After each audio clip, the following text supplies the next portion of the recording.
have primary control of critical vehicle functions.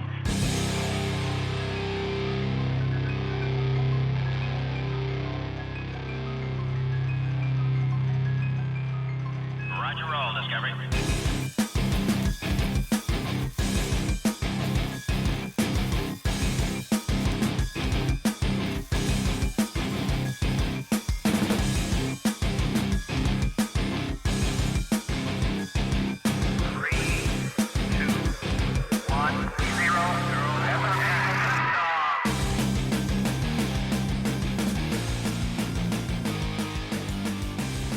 Hello and welcome to Cut Into the Bull in the Post-Truth Apocalypse.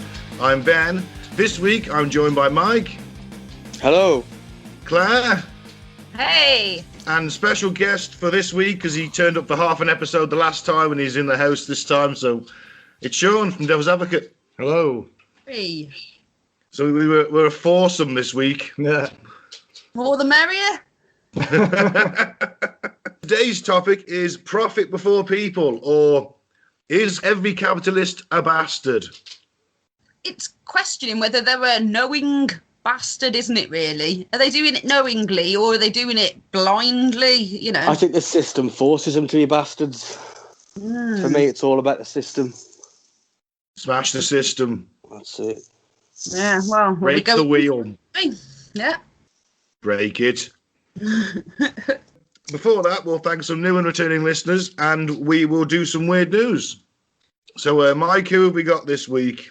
Okay, Bromley, UK, Rome, Italy, Niles, Michigan, Oakland, California, St. John's, Canada, Beirut, Lebanon, Brussels, Belgium, Tulsa, Oklahoma, Satellite Beach, Florida, Kalaki, Tbilisi, Georgia. Georgia, eh? I wonder if it's that dude we're going to talk about shortly.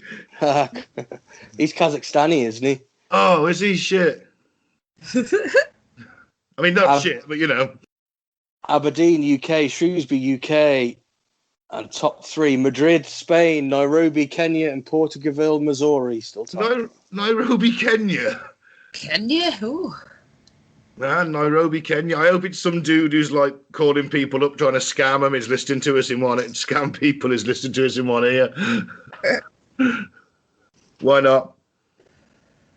Kazakhstan's interesting. Isn't that where Borat's from, Kazakhstan? Yeah. Maybe it is Borat. I hope so. I hope so. But thank you all for listening, wherever you're from. Right, so let's start with some weird news then. Let's get the boys' views on this week's weird news. Returning star from Weird News. That's me. It's the bodybuilder from Kazakhstan who married the sex doll. I know, I'm sick of this fucking guy. Oh, that's the naked dude. Yeah. Yeah, makes sense now. Yuri Tolkolov is no stranger. He's now divorced his sex doll wife. Oh. They've had a divorce now, have they? They've been divorced. They're divorced, and he's now in a throuple with a new doll he considers a sister. Fuck's sake. Yuri Toloko is no stranger to pushing people's boundaries due to his unconventional relationship setup. The bodybuilder from Kazakhstan has revealed he's now in a throuple with two sex dolls, one who he claims is half chicken, and the other he considers a sister. And when I say half chicken, she looks like half a chicken. Have you got a picture of that? Yeah, I think it's further down the screen. I want to see that. But like, imagine like a woman. Is it a top half chicken or the bottom half chicken? The bottom half is chicken. Why did that matter? I want to know why that mattered. That matters a lot. You don't want to stick your dick in a beak. It's like a mermaid if it was the other way around. It's got legs and a fish head. It really does matter. The burly man unveiled the latest addition to his harem, and most people pointed out that she looked a bit young. That's what they were concerned about. He apologised to his tens of thousands of followers and completely said that she is of legal sex doll age and welcomed her to the world. She's called Luna as a fan name, she's an adult. She's Asian, so she looks a bit younger. That's his excuse, so the doll looks young. Ah, okay. Yeah, the one he's got is called Lola. She made a debut last month when Yuri uploaded a mild video of the pair getting intimate. Lola has a woman's head, a chicken's body. Fuck. The navel has depth and can be used as a vagina. I identify her as a massive chicken. This guy, man. Do we have a full picture? I'm trying to find a picture of the chicken. It was on the article, but I don't want to start off a... I couldn't see it. Maybe I'm going to view the... it's weird as fuck. I'm hoping that's not going to go loud now. My volume is down. Bollocks. No. But you can Google it. Anyway, it's weird. It's very strange. It's all very, very, very strange. Just imagine a really big-bottomed woman with big thighs, but she hasn't even got hands. She's got, like, little pointy bits. Like claws? Not claws. They can sort of taper into a little cone. Sort of like boiled chicken wings. Yeah. Yes. It's... To be quite frankly, I saw the video, and it was quite fucking bizarre. Which video? The one of them getting intimate with her? Yeah. Did you watch the whole thing? Yeah. He doesn't shag it. For research purposes. He doesn't have sex with it. He's just like, because obviously he's on Instagram. Yeah. But at the same time, you're like, why the fuck are you recording this onto a public platform? How long was the video? It was about 30 seconds. Oh, okay. That's all right then. If it was like 5 minutes. No, I don't watch videos longer than 30 seconds. That's all it takes. Yeah. I I was like, man, I wish I had a sex doll harem. Chase your dreams, Ben. Chase your dreams. Yeah. So this guy's now divorced Margot, who was working as a waitress in a cocktail bar when he met her, if you remember. Genuinely. That was it, yeah. He saved her from a customer that was hitting on her and wasn't welcomed. It wasn't welcome attention. Oh, wow. But no, What a hero. But now Margot went to go and get some plastic surgery, and I don't think he likes her anymore. He's divorced. He was unfaithful to her while she went into surgery. Tragic. It's a complex love quadruple. Don't know how he lives with himself. No. She stayed loyal. Yeah, she went to go and get fixed because he'd wrecked her. Nah. And he couldn't stay loyal. Fuck this idiot. No, he's a recurring character now. He's written into our canon. He's canon. It's like a really shit soap opera, isn't it? Well, I'm quite fascinated by it. Well, you remember we had that woman who cropped up a while back a few times, and she married that creepy child zombie doll. Ah, yeah. Yeah. She hasn't appeared for a while, and I'm waiting for that divorce. I'll find it. Don't you worry. These people have to have some kind of attention. There's no happily ever after with these people. No. Right, so Mike? Yeah, moving on. Yeah. Hellbound squirrel attacks Jesus statue in historic church.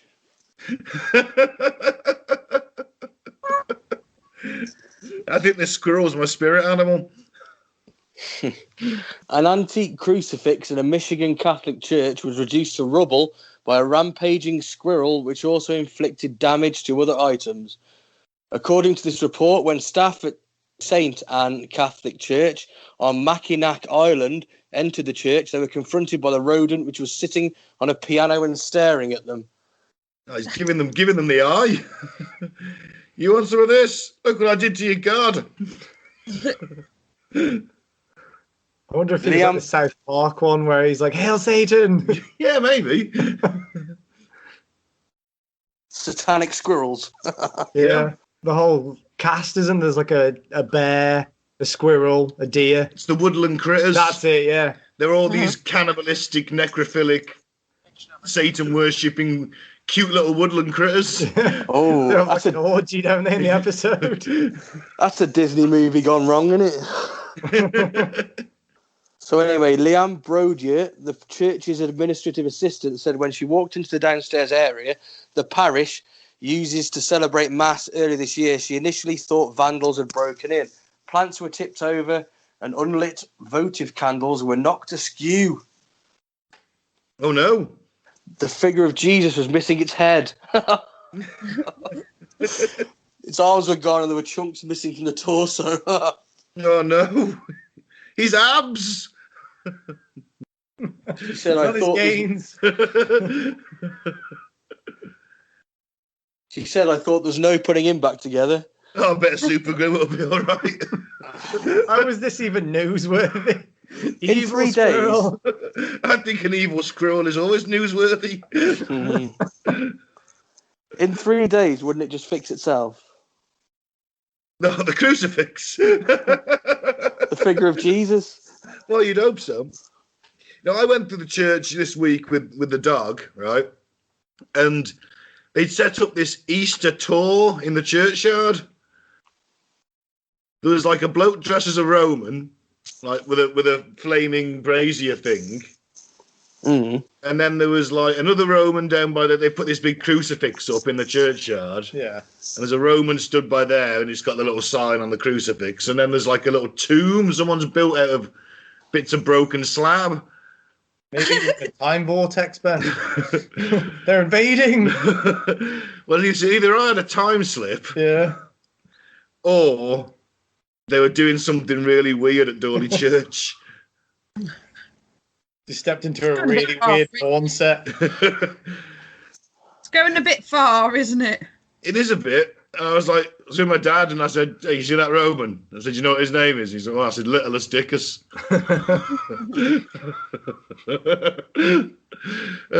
Yeah. That was Only a bad joke for a dad, eh? yeah, and then we mocked them all the way home. Memories. Good old father-son religion mocking.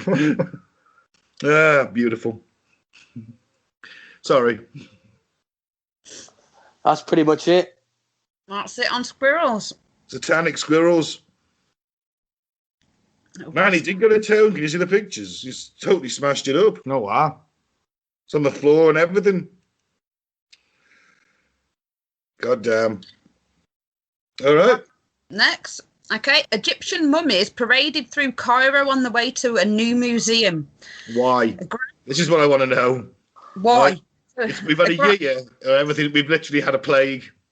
Yeah? Yeah. Why the fuck are we moving mummies at this juncture?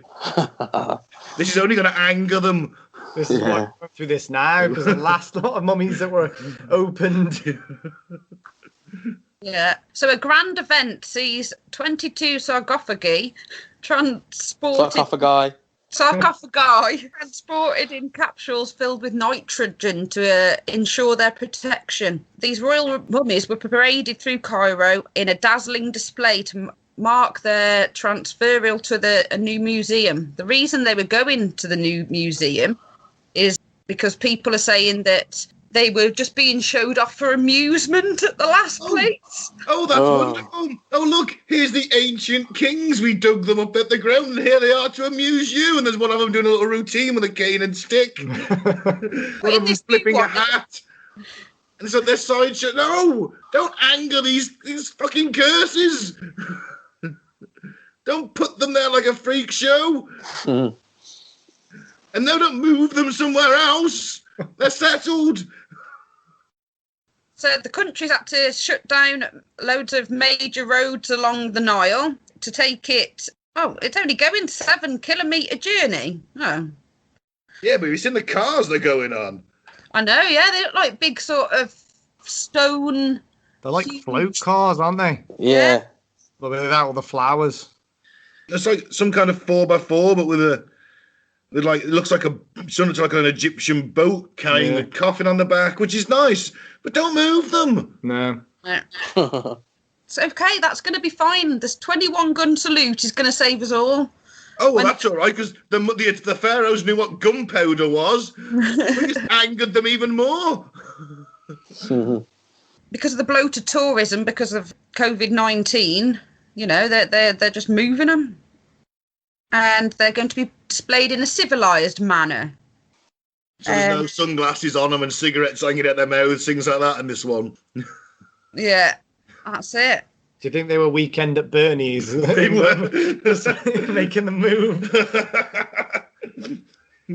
Oh, man. Night at the Museum 3, Weekend at Bernie's. Yeah.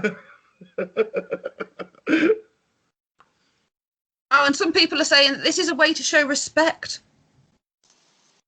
Well, you know, I like what they've done with the decor and the boats and everything. They're cool, but should we really be pushing it this far? I don't think we should be moving them at all, really. Couldn't we have just left them in the ground in the first place? No, because people are robbing them.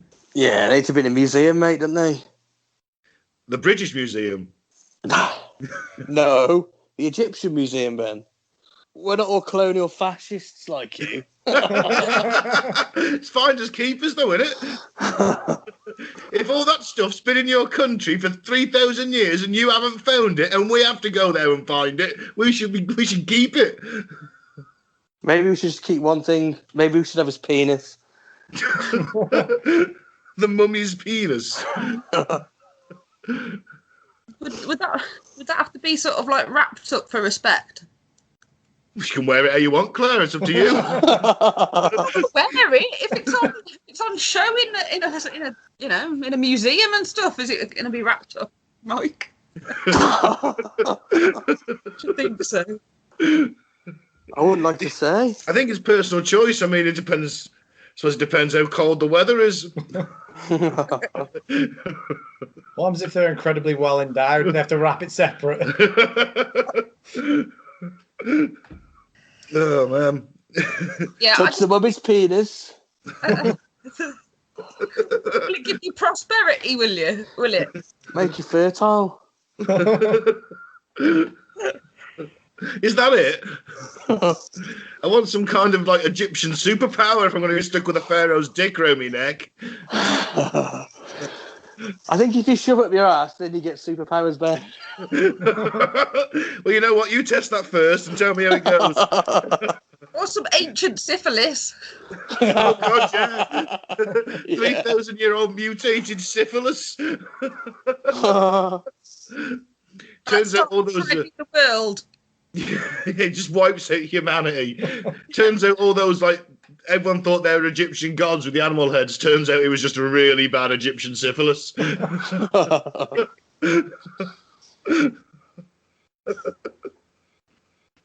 All right, then, so let's get into the main cut and thrust of today's topic, the profits before people. Are capitalists just a bunch of bastards killing the planet and the rest of us in pursuit of money and power? Yes, they are. Thank you for listening to the podcast. Happy Easter, goodbye. All right, Greta. No. It's pretty obvious that is the case, and they know what they're doing. I don't think they do it to some degree. I don't. Do you think they know but just don't care? Like, oh yeah, well there's still 2,500 orangutans left. We can lose a few more. They have to by law. By law, a company has to make profit. They're coerced by the system. It's all systemic. Because if it's not making profit, it's not a business, is it? By definition. Exactly, because it's got to look after its stakeholders, which are the shareholders, and to some extent the labour force. Yeah, because the labour force are stakeholders, aren't they? Because and the local community that it operates in and things like that. It's a vicious cycle. I think there's a certain amount of ignorance. I don't think they're all like Mr. Burns, sort of, you know. I think there's a certain amount of ignorance based on a couple of documentaries I've watched and reactions from people. You know, they're just tunnel visioned into, oh, we've got to fix this. But we'll go into that as we move forward, I think. Yeah. Yeah, so let's start with the shocking statistic that just 100 companies have been the source of more than 70% of the world's greenhouse gas emissions since 1988. 100 companies. Wow. Global warming is a thing, in my opinion. I think we are doing something to the planet. I'm assuming we're all in agreement with that. We're not going to go into a global warming debate. I'm not saying that maybe The planet doesn't do this on its own every now and again, but we're definitely doing something to the planet with the amount of greenhouse gases that are being produced. Are we all there with that? Yeah, I'd agree with that. Yeah. Yeah, agree with that. yeah. The only thing I disagree with is every 20 years they're like, it's going to be the end of the world in 10 years, and it never happens. It's like they don't know when it's going to happen. No, because Nostradamus, right? everything's got a feedback loop.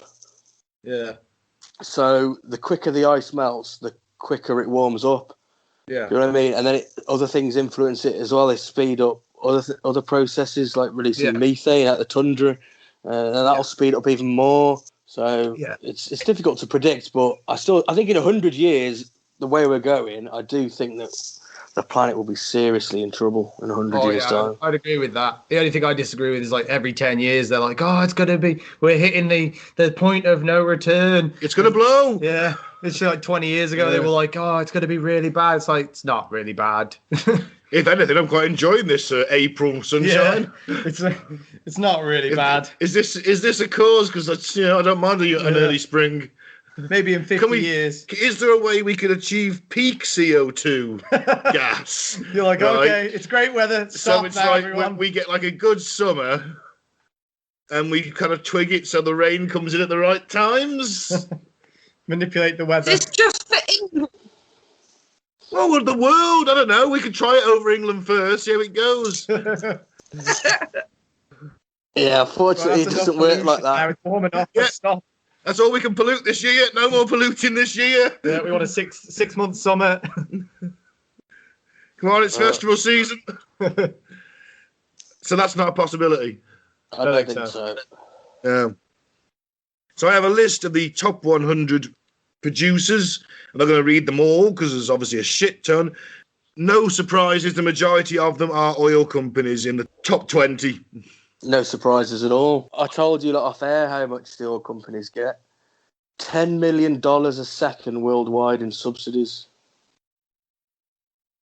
It's just incredible. Why are they subsidising them when they're already making quite a lot of money? I thought subsidies only come about, for instance, with fishing and in this country farming and what's it only comes about when the people are losing money. So how does that work?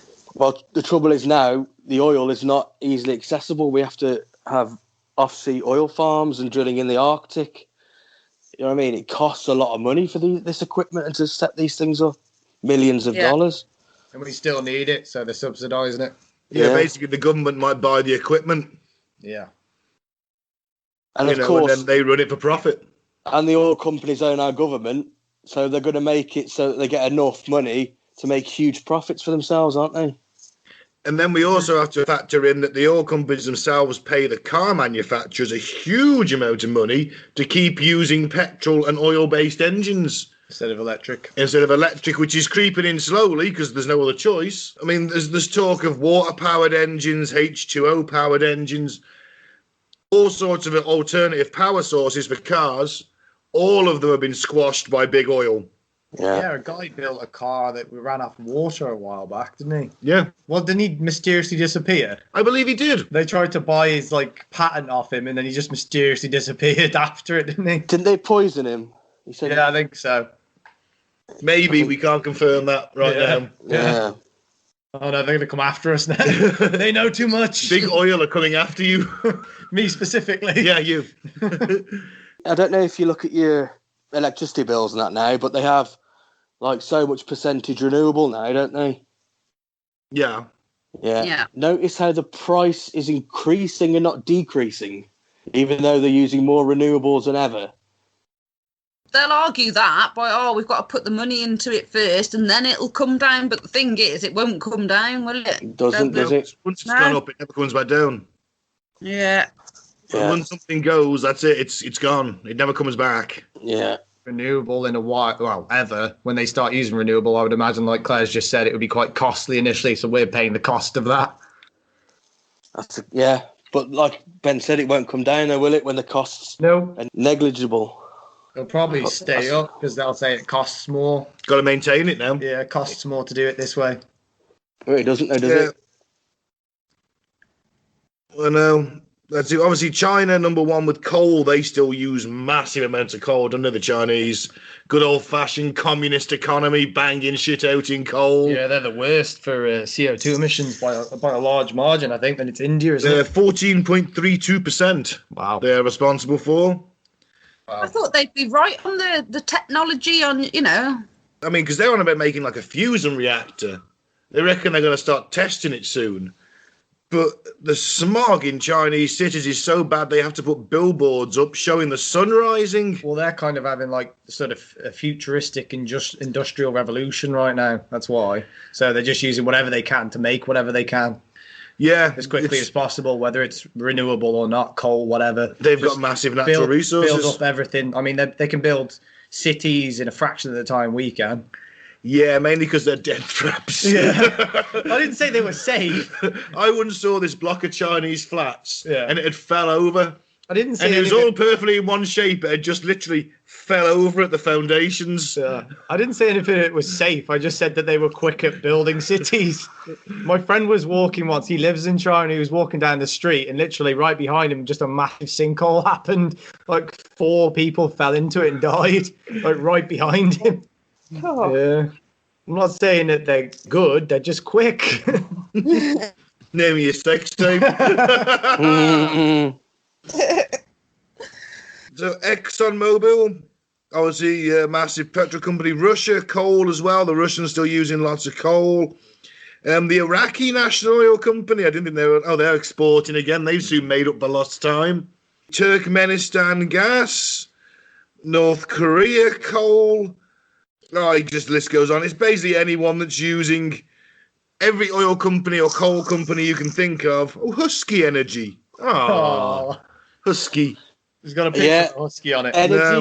Energy from the burning corpses of huskies. Oh, no. man. I was just thinking, like, maybe there's like treadmills with huskies running, thinking they're pulling sleds, and that's powering generators. In my imagination, they all had little pickaxes and helmets, and they were in this mine just in coal. Oh, it's even cuter because they'd have to have little gaps for their ears to And they come have through. those little sacks on each side of their back full of coal. Oh, man, well. Yeah. And I went straight for the husky furnace. Always to the furnaces with you, Mike. Always straight to the furnaces. Mike's just like, we're running out of huskies, throw in the corgis next. The corgis don't have the power, Mike. They're not big enough. At least that corgi registered.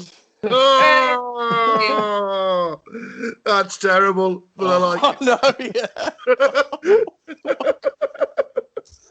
Oh no, husky genocide. Oh, man. So, yes. When will it all end? Only when they start throwing in the corgis. Oh, it's tragic. It is most likely to be that. We are talking about evil corporations here. I think moving that's a nice segue, Claire, because one of the most evil corporations, which we're going to do a little bit of a deep dive onto, is Nestle. Ooh. They are one of the most hated companies in the world. But God damn me, I do love a galaxy. Oh, sorry to really go on to galaxies now. Yeah. Are they Nestle, are they? That's amazing. Galaxy isn't Nestle. Galaxy's Yeah. Mars. Yeah. Oh, yeah, you're right. Well, they're one of the companies that runs the world as well. Kit Kat, Oreo, Nescafe, Coffee Mate, Nespresso. If you're looking at water, it's Perrier, San Pellegrino, Poland Spring, Nestle, Viva Life. Oh, man. They own Hot Pockets. Hot Look. Pocket. They even own Ralph Lauren, Diesel, Giorgio Armani, Yves Saint Laurent. Is that right? Wow. Yves Saint Laurent. All your cat food. Fancy Feast, Friskies, Dog Chow, Purina, Felix. Wow. Crikey, they own everything, don't they?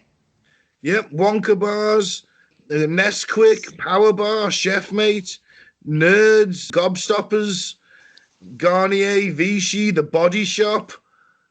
The Body Shop. Oh, All that's this organic stuff. You're just putting your money into these evil bastards' hands. So, actually, really recent article, this February the 1st, 2021. ooh. Child labour, unethical promotion, manipulating uneducated mothers, pollution, price fixing, and mislabeling. Not the words you want to see associated with your company. Nestle is the world's largest foodstuff company. It has a history that would make hardcore industrialists shiver. So let's see what they've got first. Baby formula and boycott.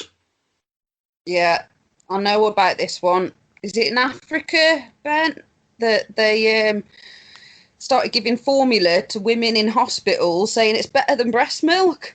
So then their milk was drying up while they were in hospital, and they'd go home, and then the water they've got isn't as sanitary as like we've got in the West, so it was killing loads of babies. Oh, fuck.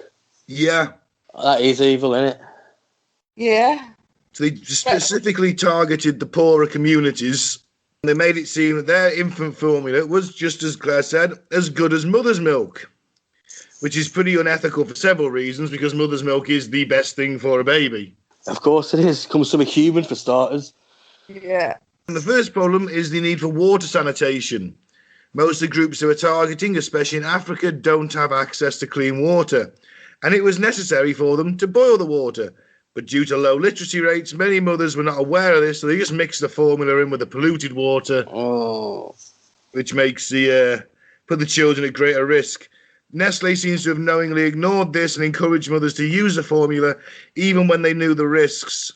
Breastfeeding, one of the most important aspects for a child, especially in unsanitized areas, was cast aside, and baby formula was the, quote, the nearest thing in the world, and this splendid triumph of care and science is so much like mother's milk that the tiny stomach won't notice the difference. But it did. This went on for so long that people that live in the country went totally against breastfeeding. It become like, you're breastfeeding. And they're only just now getting to a point where, breast is best again. And, understanding that, that this powdered milk is no good, because they were also using half the amount. Instead of using, 8 scoops, they were trying to make it last that little bit longer because they're poor. So we're using 4. So if your kid wasn't getting killed with a parasite or something nasty in the water, it was malnutrition to fuck anyway. Oh, God. Yeah, they didn't print. Yeah, most of the mothers were able to read in their native language, but still unable to read the language in which the sterilization directions were written. Oh. We didn't even print it in various languages. Wow. Fuck. It's amazing the power that these companies have over us with their advertising and that, how they manipulate us. Yeah, I mean, the thing is that, I should say, Claire, even if the water is boiled and the formula was administered in the right portions and the right quantity, it's still lacking in loads of the nutrients and the antibodies, and essential nutrients for your brain and nerve development. The country let Nestle in via the hospitals. That's the issue. Of course, and then they equate as medical advice, don't they? So they think it's got to be kosher. Yeah, this is how the Western world do it, so it's got to be, and they're... Well, yeah. Yeah. Look at the opioid crisis. They paid off doctors and that to say, this is fine, this is safe. When they knew it wasn't, they just pushed it anyway. It's a profit. Mm-hmm. Yeah. Basically, if you had this stuff and if you didn't die of the parasite, you were 6 to 25 times more likely to be malnourished and possibly die as a child. Sure. And it was a really aggressive marketing campaign. They got WHO on board, and let's face it, they're iffy as well. Yeah, they are. Yeah. Everything's compromised, isn't it, by money? Yep. Yeah. Yeah. And this is our point. Politicians they don't run things anymore. Corporations run things. Yeah, they're just the control the spokespeople. Politicians. If you made every single politician wear a NASCAR suit with all their sponsors on them, I think you'd see a pattern in their voting. Yeah. And we could say, well, no, you're not voting in the best interests. Yeah, we live in a corporatocracy, mate. Nestle and water. Do you know that Nestle is the world's largest producer of bottled water? I did hear that, yeah. And their chairman has some interesting views on water.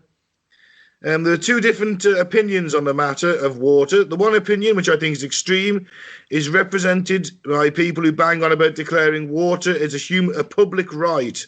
That means as a human being, you should have a right to water. That's an extreme solution. Is that what they're saying? That's what the guy from Nestle was quoted as saying.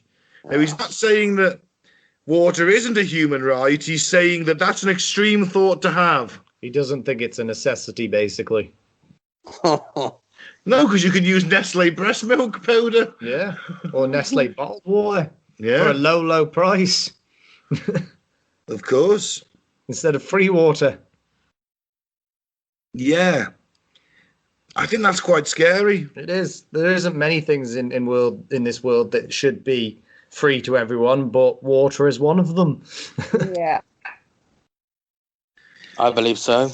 Absolutely. Any sane person would. Need It's water like to saying, live. oh, you're going to have to pay for oxygen. You know what? That'll happen one day. It will They'd do. love it. They'd love it, wouldn't they? You know, you have to go into like a little booth and get yourself some clean oxygen every couple of hours. Yeah. If you're outside. Flush probably your have to lungs out. Probably have to have one of those ones that you carry about, the tubes up your nose. Because the air's so polluted. Yeah. Who can? But that is tragic. And then eventually, if we carry on with the global warming and everything gets hotter, then we'll have less water. Yep. Leaving our water in the hands of madmen like that. There's a thought for you. Throw that out there. Or motorcycle gangs. Or motorcycle gangs. Yeah. Or that dude from Mad Max. Immortan Joe. Yeah. When he used to open that dam up. Yeah. I mean, he had it going on, didn't he? Because he had the mother's milk and the fucking water. He did. I want to be that guy. I know, yeah. He's doing capitalism right. Child labour, child abuse and trafficking. Freaking what? Kids. Oh, there we go. Most people love chocolate, but few know the dirty deals behind chocolate production. The 2010 documentary, The Dark Side of Chocolate. Do love me some dark chocolate, though.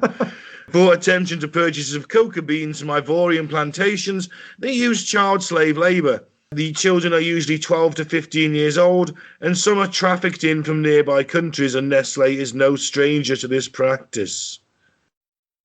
In 2015, the coca industry was, for the first time, 2005, put under the spotlight. The International Labour Rights Fund filed a lawsuit against Nestlé, among others, on behalf of 3 Malian children. The suit alleged that the children were trafficked to the Côte d'Ivoire, so Ivory Coast, forced into slavery and experienced frequent beatings on a coca plantation. In 2010, the U.S. District Court for the Central District of California determined that corporations cannot be held liable for violations of international law and dismissed the suit, saying that Nestlé wasn't legal liably, but they are morally. Yeah.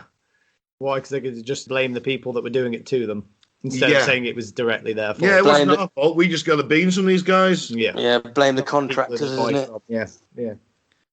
But Nestlé's excuse can be summed up broadly as everyone does it. Mm. The use of child labour in our coca supply chain goes against everything we stand for, says Nestlé's Executive Vice President for Operations, Jose Lopez. No company sourcing coca from the Ivory Coast can guarantee that it doesn't happen, but we can say that tackling child labour is a top priority for our company, as well as buying all that coca, that precious, precious coca beans. Well, that's what they're doing, isn't it? They're just turning a blind eye. They're just saying, oh, we didn't know. We don't look into it. They probably did know. They just didn't look into it. Speaking lip service, aren't they? Yeah. Bullshit. Well, it's like the whole palm oil thing as well. They know it's on. They try and do, they throw words like sustainability around, but it's just not happening, is it? Well, no, because this is our sustainability target. It's this %, when in reality they need to do 3 times that. But the number they've given out just seems impressive. Yeah. It's like, oh, no, 25% more sustainable. Yeah, it needs to be 75%, or it needs to be 80%, while stuff catches up with how much you're using because you're regrowing. Yeah, but then they can just argue that would put added cost onto the consumer, and then they get away with it. Yeah. Fucking Body Shop. Patching itself off as this paragon of organic fucking body oils. Yeah. Oh, no more body oil for me from there. Yeah.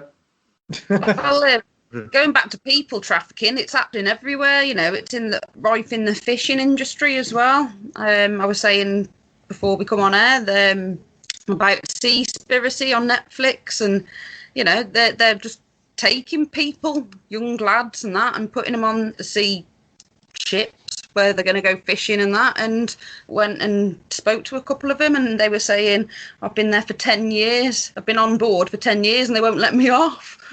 I haven't seen land for 10 years. Who is he? Fucking Davy Jones? And it's not life at sea. He says, if you know, fall out with the captain or whatever, yeah, they'll just shoot you and drop you overboard. So they're all like... And he goes, I've even seen some dead bodies down with the fish in the ice. Sleeping with the fishes. I hope my fucking Iceland white fish in batter isn't person.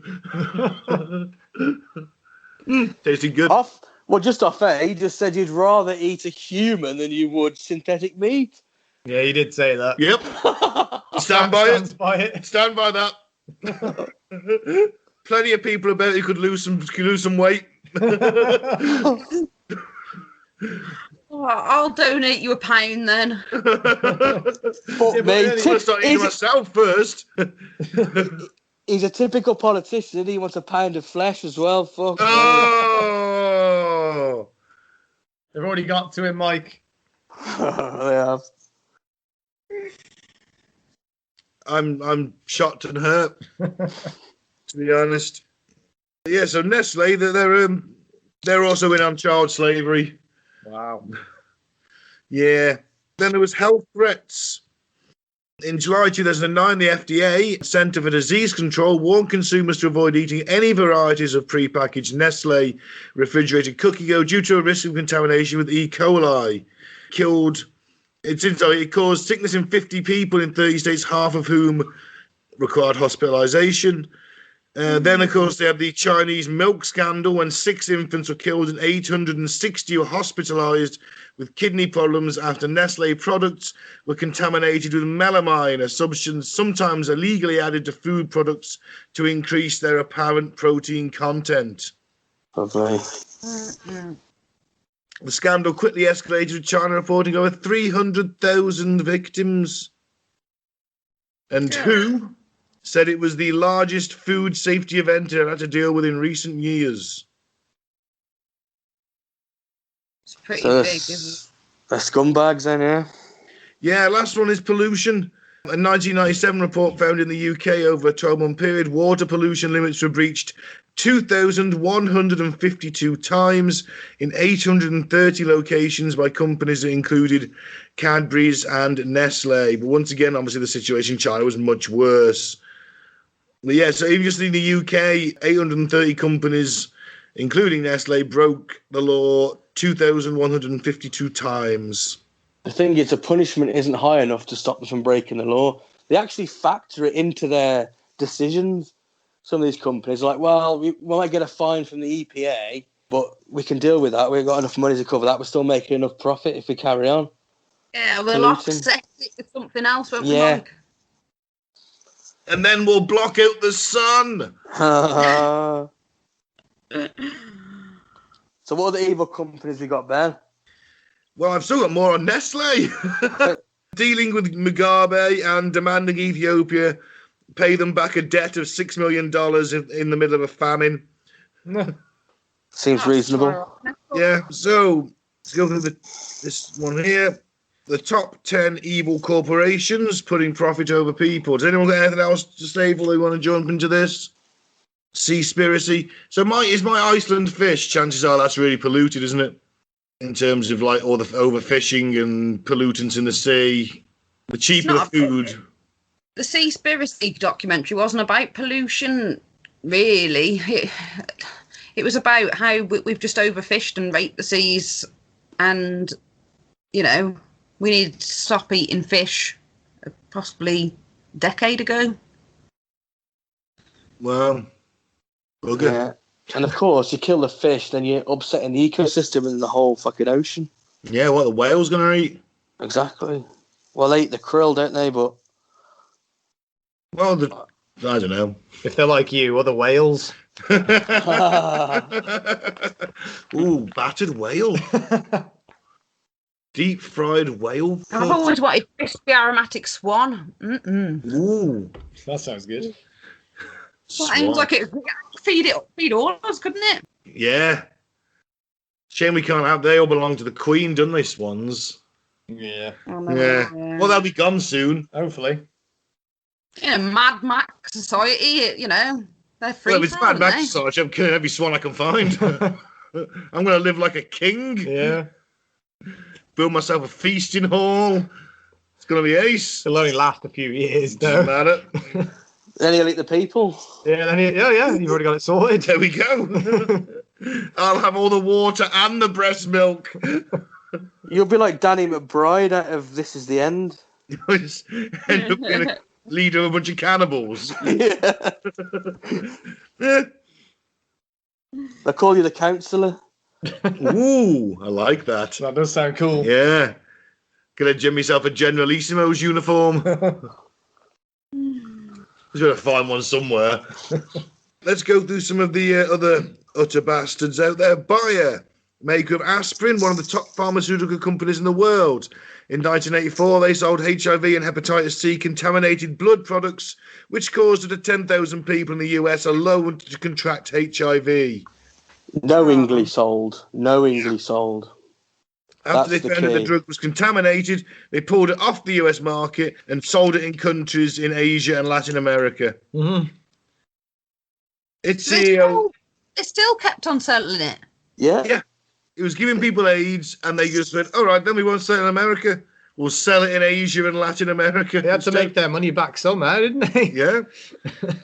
Its CEO just last year said they make life-saving cancer drugs for, quote, the rich people who could afford it. Wow. So they give people cancer. Possibility People too, just yeah. Poor people just get the Roundup weed killer that causes cancer. Yeah. Yeah. That was a really big thing that went through court. That was Yeah. the Roundup one, wasn't it? Yeah, because it was bought up by councils in this country and sprayed everywhere. Yeah. Yeah. And they knew it caused cancer and they blocked it in the courts as long as they could. They could keep selling it. Yeah. Well, keep on rounduping. But everything's probably giving us cancer. The food we eat is probably giving, unless you're eating like 100% organic from your own garden. Yeah. Probably going to give us all cancer anyway. It's true. Yeah, it's all the additives and shit they put in it, don't they? To make it taste does. better. Yeah. And preservatives. Yeah. The Correction Corporation of America. They lobby to keep people in jail for their profits. The whole reason they exist is to make sure private prisons thrive. For private prisons that lobby against true reform and keep people in jail for things like selling a small amount of weed, it's no wonder America has the highest incarceration rate per capita in the world. And that's coming It's over also- here as well. Well, it already is here. Yeah? Isn't it a three-strike system over there? Yeah. Some people have been sent down for life for stealing a pack of cookies because it was their third strike. Yeah. Don't steal the cookies. You're on your third strike. Yeah. Don't steal the cookies. That's a fair point, to be fair. Just Oh, don't come on, steal. though. It's- How can that be fair, man? You know what I If mean? it's a loaf of bread, I've got no issue. If it's a bag of cookies, then I've got an issue. That's not essential. Yeah. If it's a loaf of bread, then fine. A pack of cookies is just being greedy. Oh, put it away for life then. Fuck him. He's a cunt. No, Mike, give him the chair. How dare you steal the cookies? 3 strikes. Chair. Mm. What kind of cookies were they? Yeah. Maryland, sir. Chair. They seem more like a luxury. You see more of a luxury item. Yeah. Oh, come on. You still got... I'm on my 3rd strike for nicking. I'll go to prison. Ooh, some cookies. That's just dumb. Yeah, that is a bit dumb. Well, maybe so, but it's still fucking harsh, isn't it? It is, because you are going to be worked like a dog in prison for 25 cents a day. It's true. So... Yeah. Basically, the idea is that they really want people to stay in prison and for the police to arrest more people. The fact they've upped the amount of laws where you can be incarcerated by from 3,000 to over 4,500 now.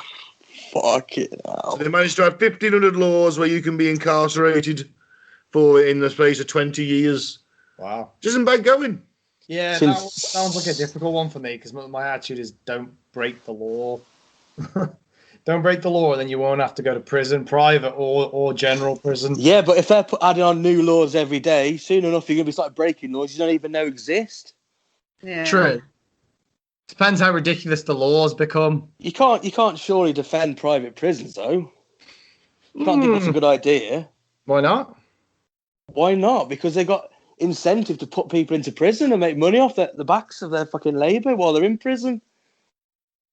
Yeah, but I mean, if we need more prison space, then you build them, don't you? Yeah, but then they're creating more demand. I don't know about that. They're lobbying the governments they've just said to give them more fucking laws. Give them more chance to break them, more chance to get into prison. Yeah, but you still have to do something criminal to go to jail, though, don't you?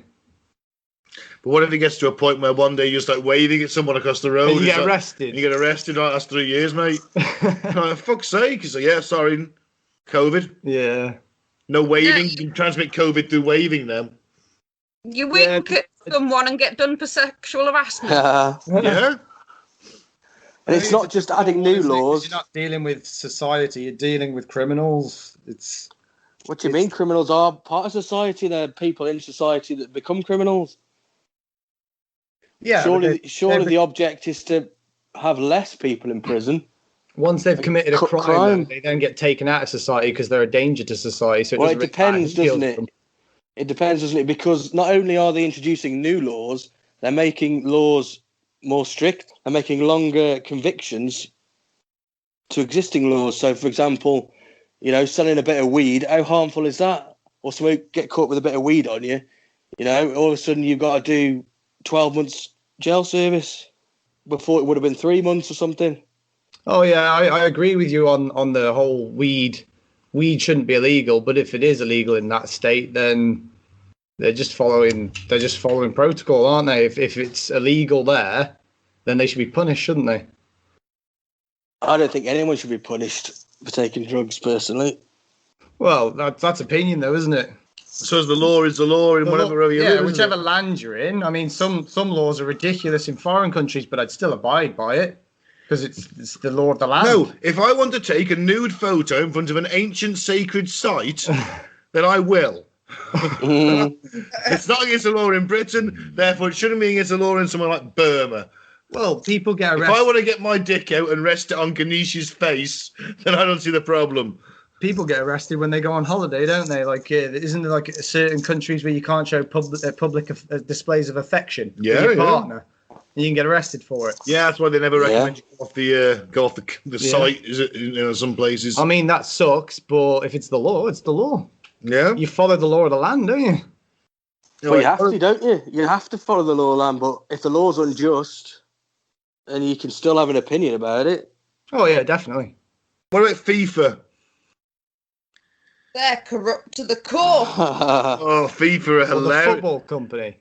Football organisation, yeah. Known to accept bribes, billions of dollars in reserve, even though they're supposed to be a non-profit organisation. They've managed to lobby governments to change laws to benefit their cause. For example, the lifting of the alcohol ban in stadiums in Brazil, for example. They awarded the 2022 World Cup to Qatar. Qatar is literally just a desert with temperatures over 110 in the heat of the summer when a cup is played. And Qatar is using slave labour to build the stadiums, which from scratch. Yeah. Right? They have got to build 10 super stadiums from scratch. They're using slave labour, and all of these stadiums, right, are going to be air conditioned. Wow. Right, so how much of the environmental factor is that going to be? I think we've only got one choice, really, and that's to get rid of football. Let's not do that. Completely? No. Just completely do away with it? No. Seems evil to me. No. Let's move the World Cup somewhere else. Or we just cancel football. No. All forms of it. And the fact that Qatar was chosen despite bids from other countries that had all the infrastructure in place already. Yeah. Like, they beat us to it, didn't they? That was Russia. No, that was Russia that beat us to it. Ah, yes, the Rush. Hey, Sep. Here, have this house in Russia with this Russian woman. Yeah, they are corrupt as fuck. Oh, do you know who's designing the stadiums for that World Cup? It's the son of Hitler's architect. Spear. Speer, yeah. His sons have got an architectural company in Germany, and he won the contract to design the 2022 World Cup. He's a very successful architect.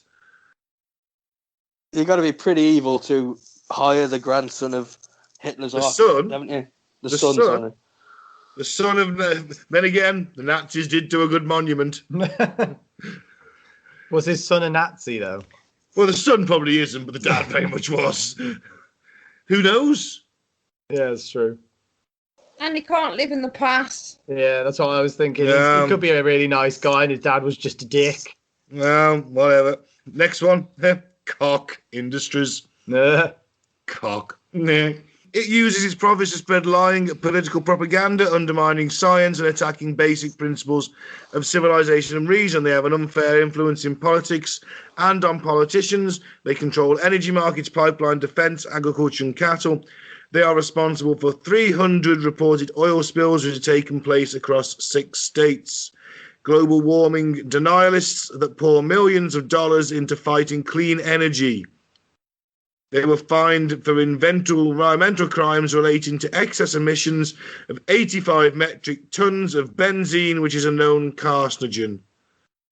So they're just letting off cancer-causing chemicals into the air.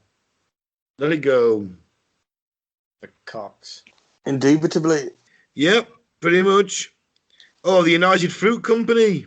First of all, the term Banana Republic literally refers to countries in South America or the Caribbean, which were ruled by corrupt officials who were bought off by banana companies. I'm going to say Smedley Butler.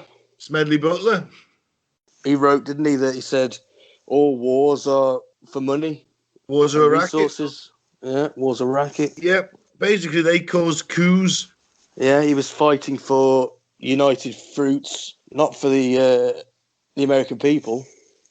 He was fighting for the United States of United Fruit. Yeah.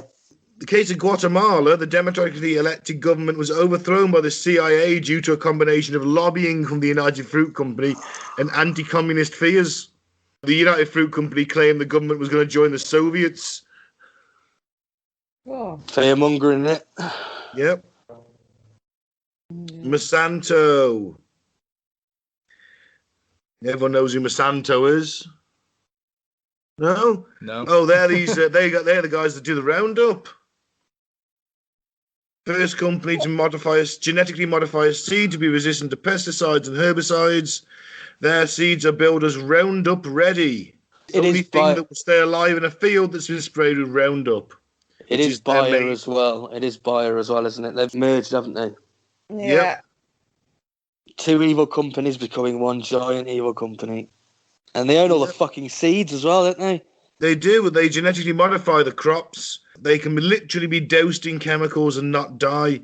GMO crops are largely untested apart from a study where rats on an 11% genetically modified corn diet were 6 times more likely to die. Yeah. So they only had 11% of their diet as GM food, and they were 6 times more likely to die. In 2002, Monsanto was convicted of dumping tens of thousands of PCBs, Aussie chemicals, into the waterways of Anniston, Alabama, before lying about it for years. This led to one of the highest concentrations of the toxic pollutant ever recorded in history.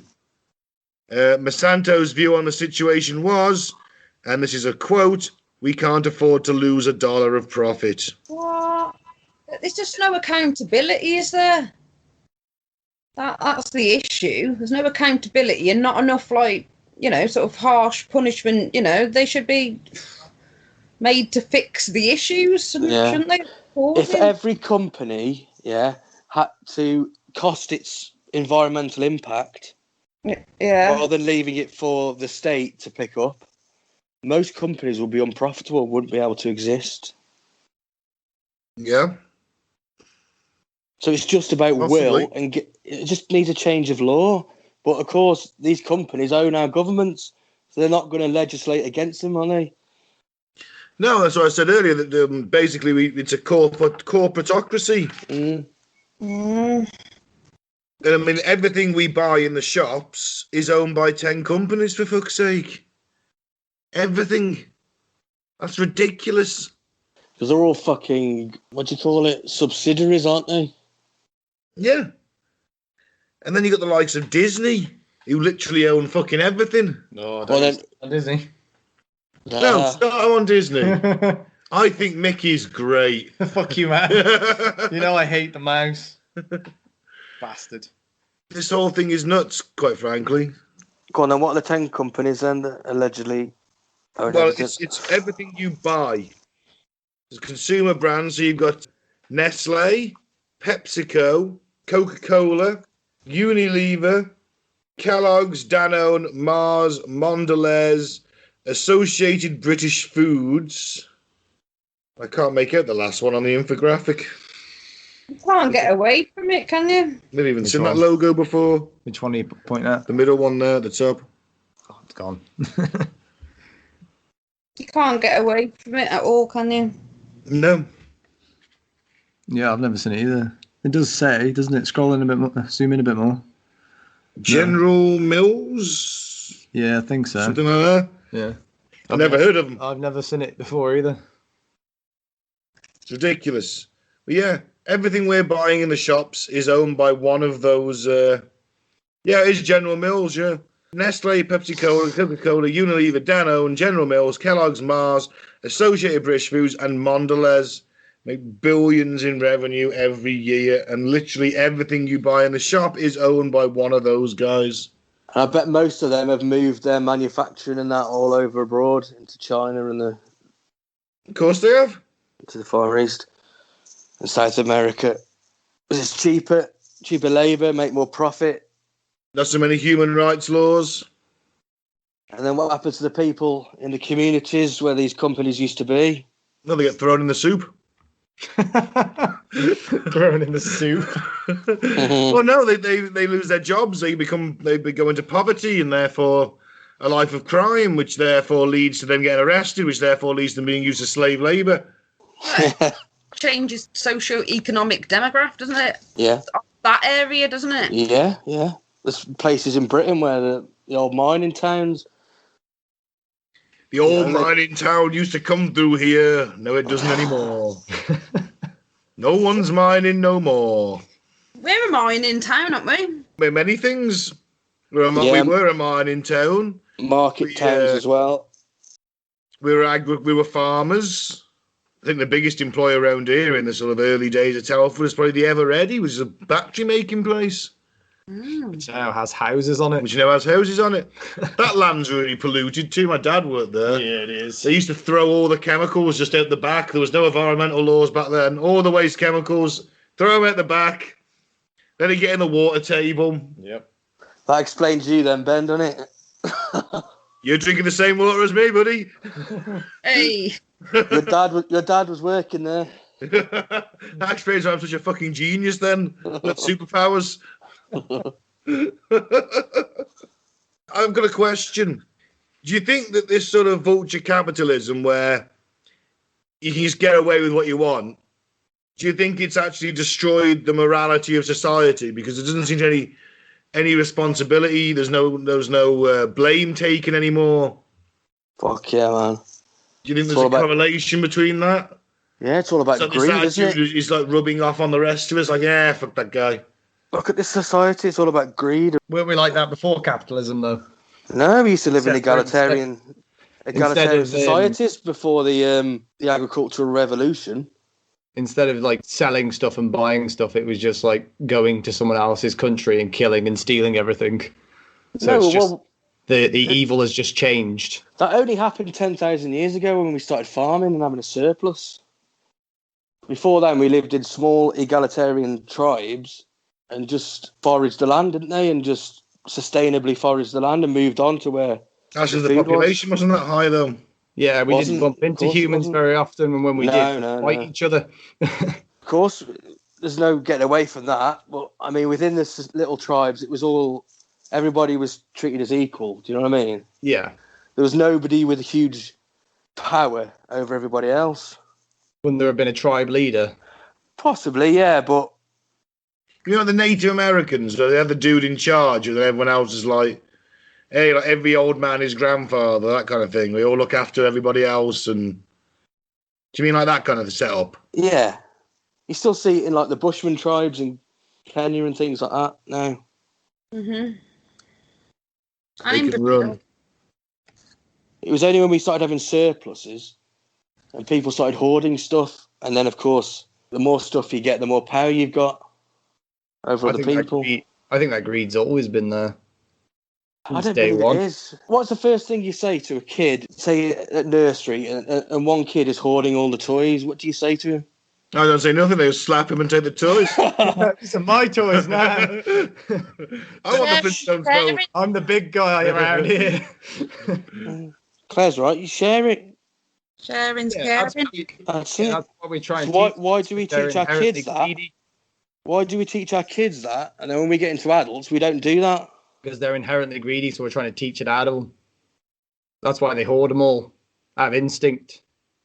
Instinctually, we have evolved for a long, long time to gather and hunt and take as much as we can from everyone else. I don't believe that, actually, and I think there's evidence that's contrary to it. No, usually, like you are right in small tribes because they were considered as part of the family, but often tribes would go to other tribes when they found other tribes and they'd steal, take things. I mean, women have evolved basically as gatherers to actually hide resources from other women. That literally happened in caveman times. They would literally hide. Like men, when they would go and hunt, they'd hunt together so everyone would see what they would hunt, but women would separate off. So often they could hide some of the resources and not put them in. All right, well, say there's a debate then to be had over whether we're inherently greedy or not. Wouldn't it be better to have a society that doesn't promote greed, promotes empathy and compassion? Definitely, but I believe human nature is inherently greedy. All right, Agent Smith. We're a virus. We are inherently greedy. That's why we're in the situations we're in now. Well, that's why the planet's fucked. That's what I mean.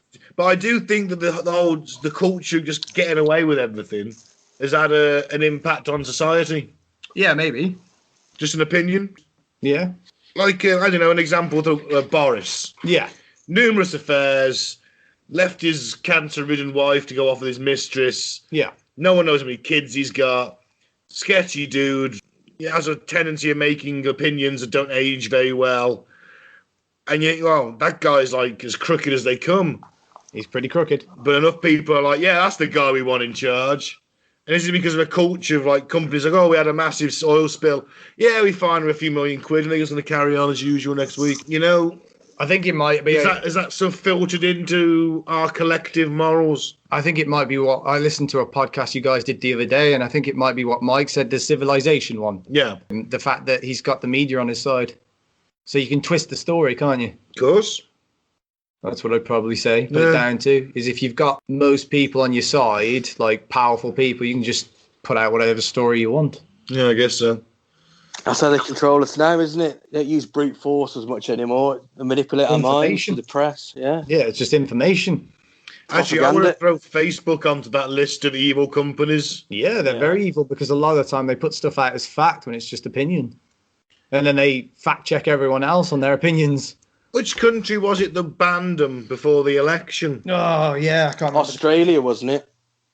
Was it Australia? Yeah, there was a smaller country. Was it Uganda? Yeah, I think it was Uganda, yeah. Yeah, banned Facebook for 2 months on the run-up to their election because they said they're going to have a fair election. Facebook can swing it one way or the other too much. They basically said all of the violence and aggression that happened in America on both sides was due to Facebook, like, fanning the flames on both sides.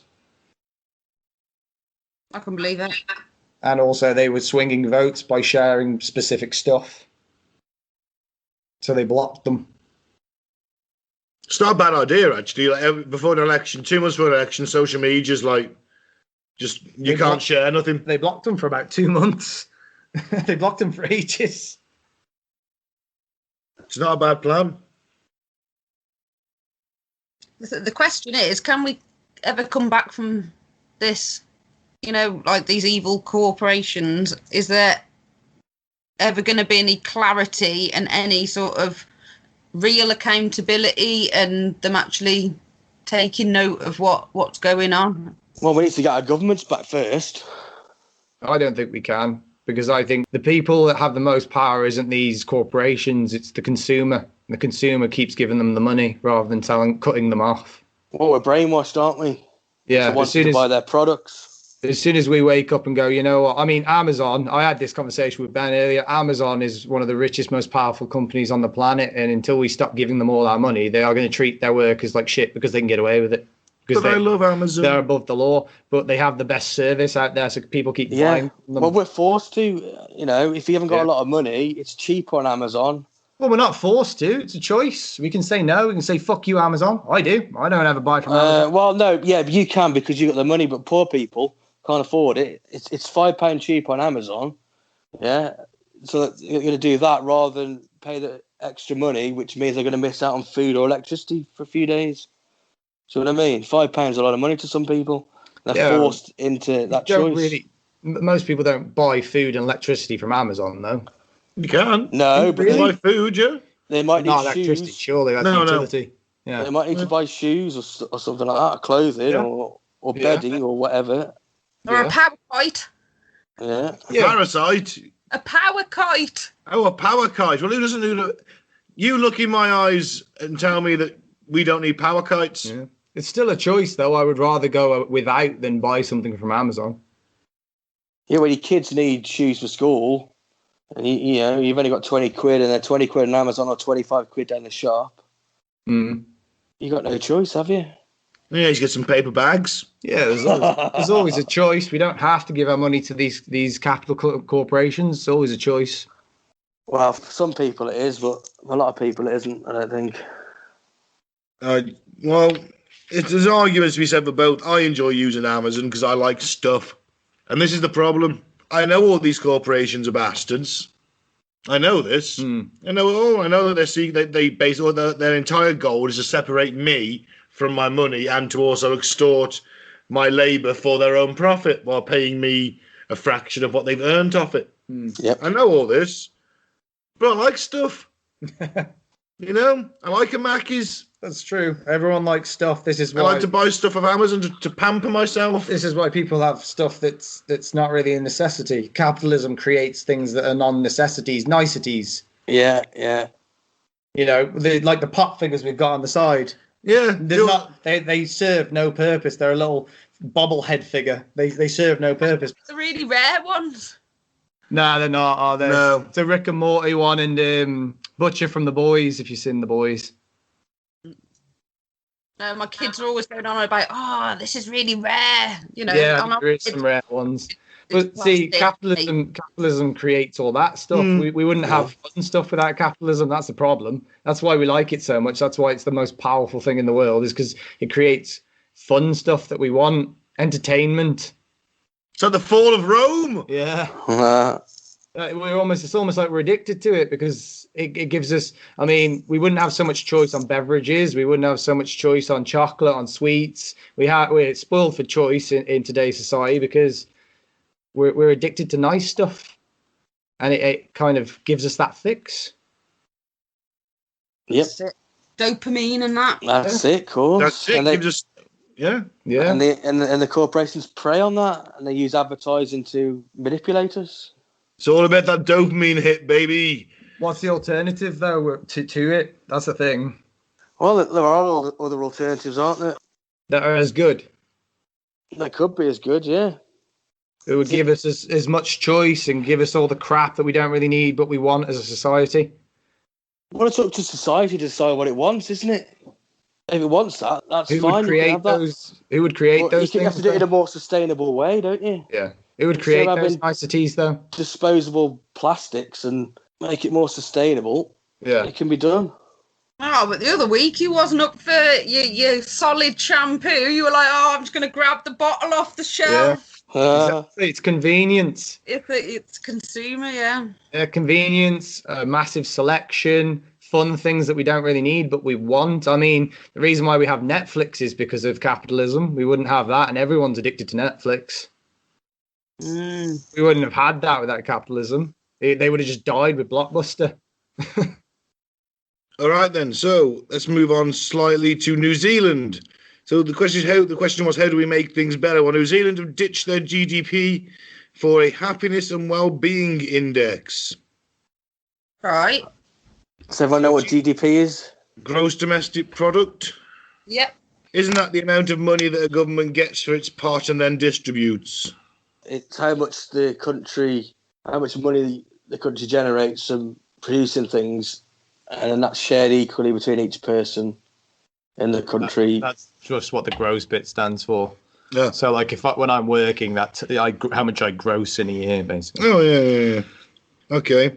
Well, they've turned to a happiness index, a marker that focuses on the well-being of the citizens rather than economic bottom line. Do they have, like, smiley faces, and you point to which one? I hope is so. your most smiliest? I hope so. Are you a semi-smiley or a full smiley? Always a full smiley. The gross domestic product has always been a dependable tool for economic discussions, an index that is used to determine the health of an economy and the well-being of a nation. Except it isn't, though, is it? No. Even the person that invented it said, what you do, and you shouldn't even be measuring a country's progress on this. Because it just doesn't take in hardly any factors whatsoever, does it?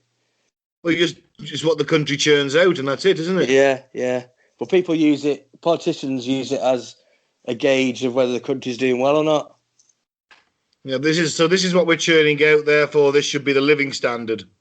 X is what we're producing, so Y must be the living standard. And yeah, but we all know that it's distributed unevenly, don't we? So that's not quite true, is it?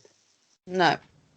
Yeah, it only makes assumptions about the basic standards of living, which can be different across the socio-economic spectrum of a nation. Yeah. Additionally, better standards of living do not necessarily equate to better welfare, with the latter being affected by a range of factors, including but not limited to mental well-being, cultural resilience, and environmental health. Now, the Kingdom of Bhutan became the first nation to test a gross national happiness index in 2008, measuring factors like psychological health, living standards, community vitality, that sounds terrible, as well as environmental and cultural resilience. Community vitality, I'm thinking, is like, let's all go out and pick litter today. Really? I don't know, that's what I'm getting from that. No, it means just the health of the community, doesn't it? How healthy they are, how long they live for. Oh, that's all right then. Those who have to do some kind of event. Are people participating in community and things like that? I thought you were going to get vitality mixed up with virility. Community virility. Yeah. So that's what I thought you were going to go with it. Yeah, that one place is up because Robbie the Shagger's just going around doing everything. Everyone's happy there. Not all the husbands but you know. So New Zealand Prime Minister. Hold on, crucially, you missed out the last bit of that sentence. Because okay, they measure the factors, but then what do? They would use these metrics to inform its policies. There we go. So they're creating policies directly measuring these factors, and creating the policies are going to help improve these factors rather than ignoring them, which the GDP would otherwise. I see what you mean. So this is basically stop using GDP because it doesn't take into account anything else apart from what the country is producing, and use this happiness factor where, hey, everyone's fairly psychologically happy. That's a tick. Happy face on the chart. Well, yeah, they're saying the more wealthy the country is, or the more wealthy the individual, the happier the individual, but wealth doesn't always bring happiness. No. Just for me. Not if your water's polluted, you know what I mean, and your air's polluted. And I could afford Nestle ban bottled water and air. Yeah. You sold out to Nestle. Other bottled waters are available. I am not a shill for Nestle. They didn't get to me in the break, okay? I've shown you this new Nestle t-shirt I just got.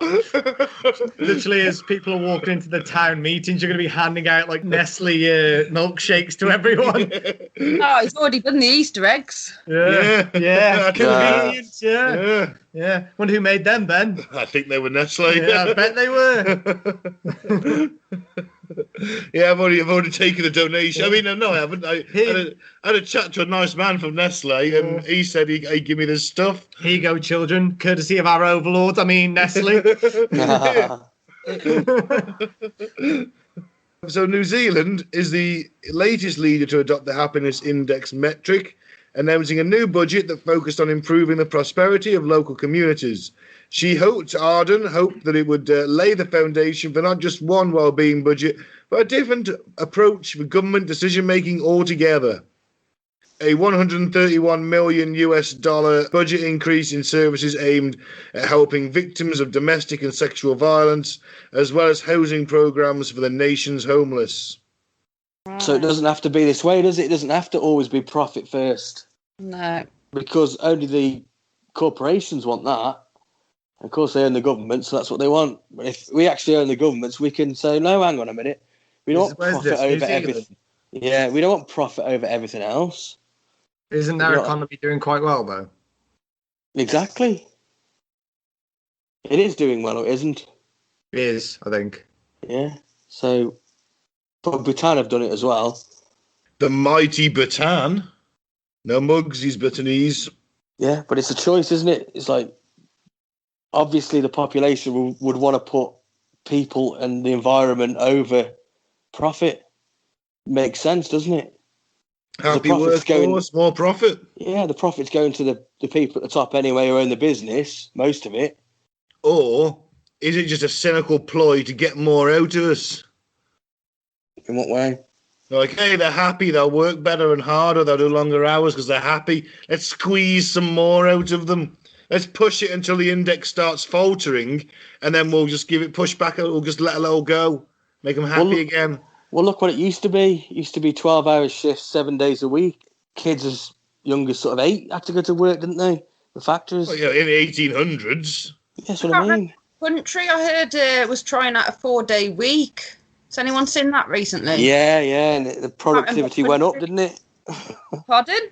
Productivity went up. Yeah. Mine wouldn't. I'd switch off on Wednesday instead of Thursday. Mm.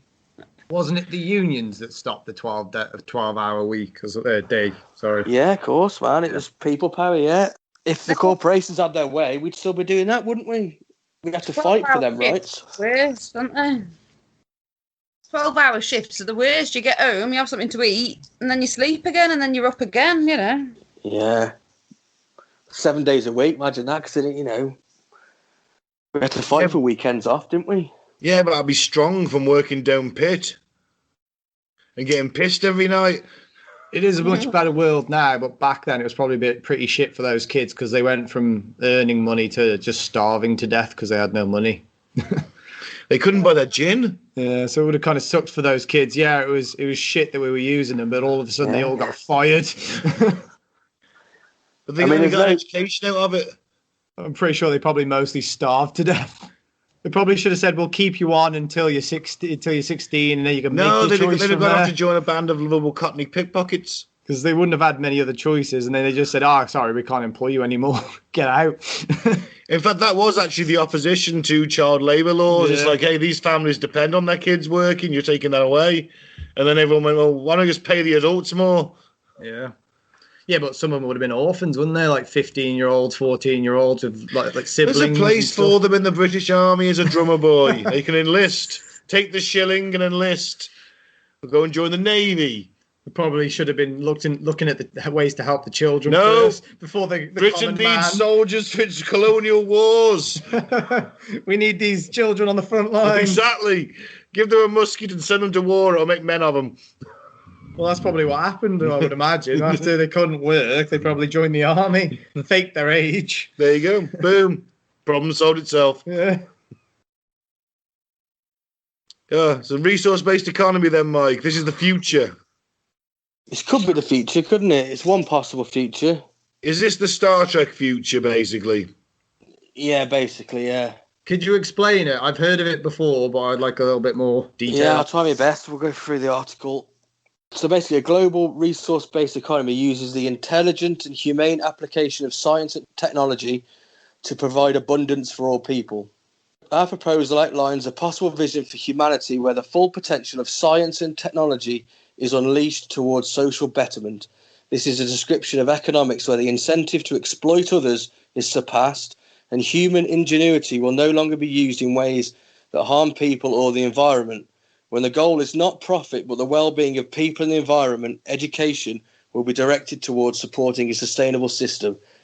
So they're going to repurpose and focus the planet's natural resources into a big pot that then they sort of divvied out to people's needs. Yeah, to people's needs. Yeah, it's all done with real-time information. Will this suggest an AI has to take control because I'm not down with that? Yeah, well, quite possibly. Oh, I'm sorry, then I'm not interested. AI. I don't know whether an AI would take control, but you probably would have to use AI, maybe. Yeah. Would you distribute everything? Food? Yeah.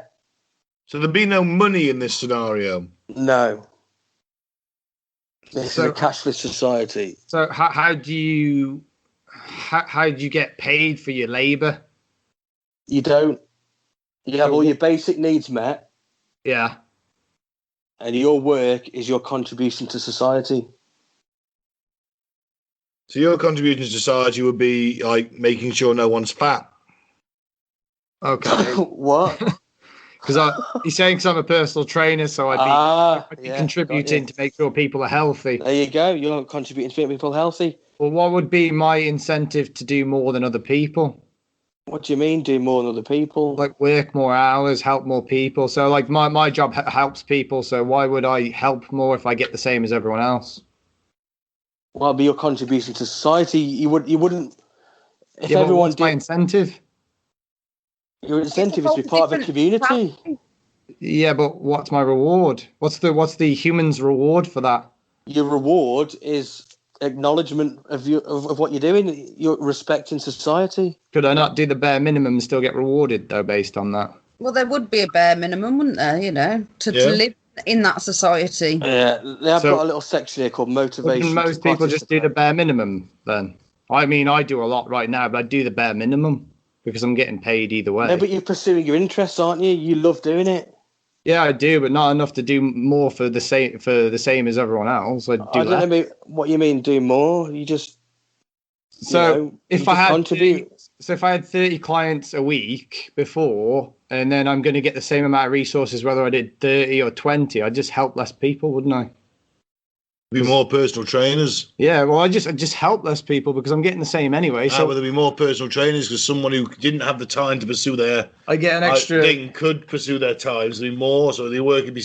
You'd all get 20. I get an extra. So you wouldn't have to do any more. I get an extra 10 hours a week to myself then. Yeah. Actually, why work? I just won't work anymore. Well, no, because you still got to do a bit to get you still got to do your mandatory shift to get the stuff. So everyone does the same? Yeah. If you want to do any more, that's up to you and you're doing it for your own enjoyment, I guess. Why would I not, you could pursue other pleasures, you could start to paint. Why would I work hard? I'd just phone it in. I'd be like literally do the bare minimum. No, that's you relying on some kind of social pride then. Like, hey, see all those ripped guys? Yeah, I made them. I made them into the rippling slabs of muscle they are. But most you'll be a respected pillar of the community. People look up to you. Most people aren't motivated by being a respected member of the community. Actually, this is the thing. You have to have this entire social shift in terms of going from there's no money. There's no monetary based system. No, if you lived in China, you'd have a completely different attitude. But in China, it's all about the community. It seems really unfair to me, though. That's because you've been brought up to believe that in the capitalist system. No, because I'm a hard worker, and if I'm not going to be rewarded for that more than somebody that's not a hard worker, I might as well do as less as them, or if not less. It's almost like you're punishing me for working harder than other people. No one's punishing you. In that. Pride doesn't give you extra stuff. Maybe there's an incentive to get extra stuff. I don't think this is going to work for everybody then, is it? No, yeah, it seems selfish. It seems selfish on everyone that works hard. I don't know what you mean. How is it selfish?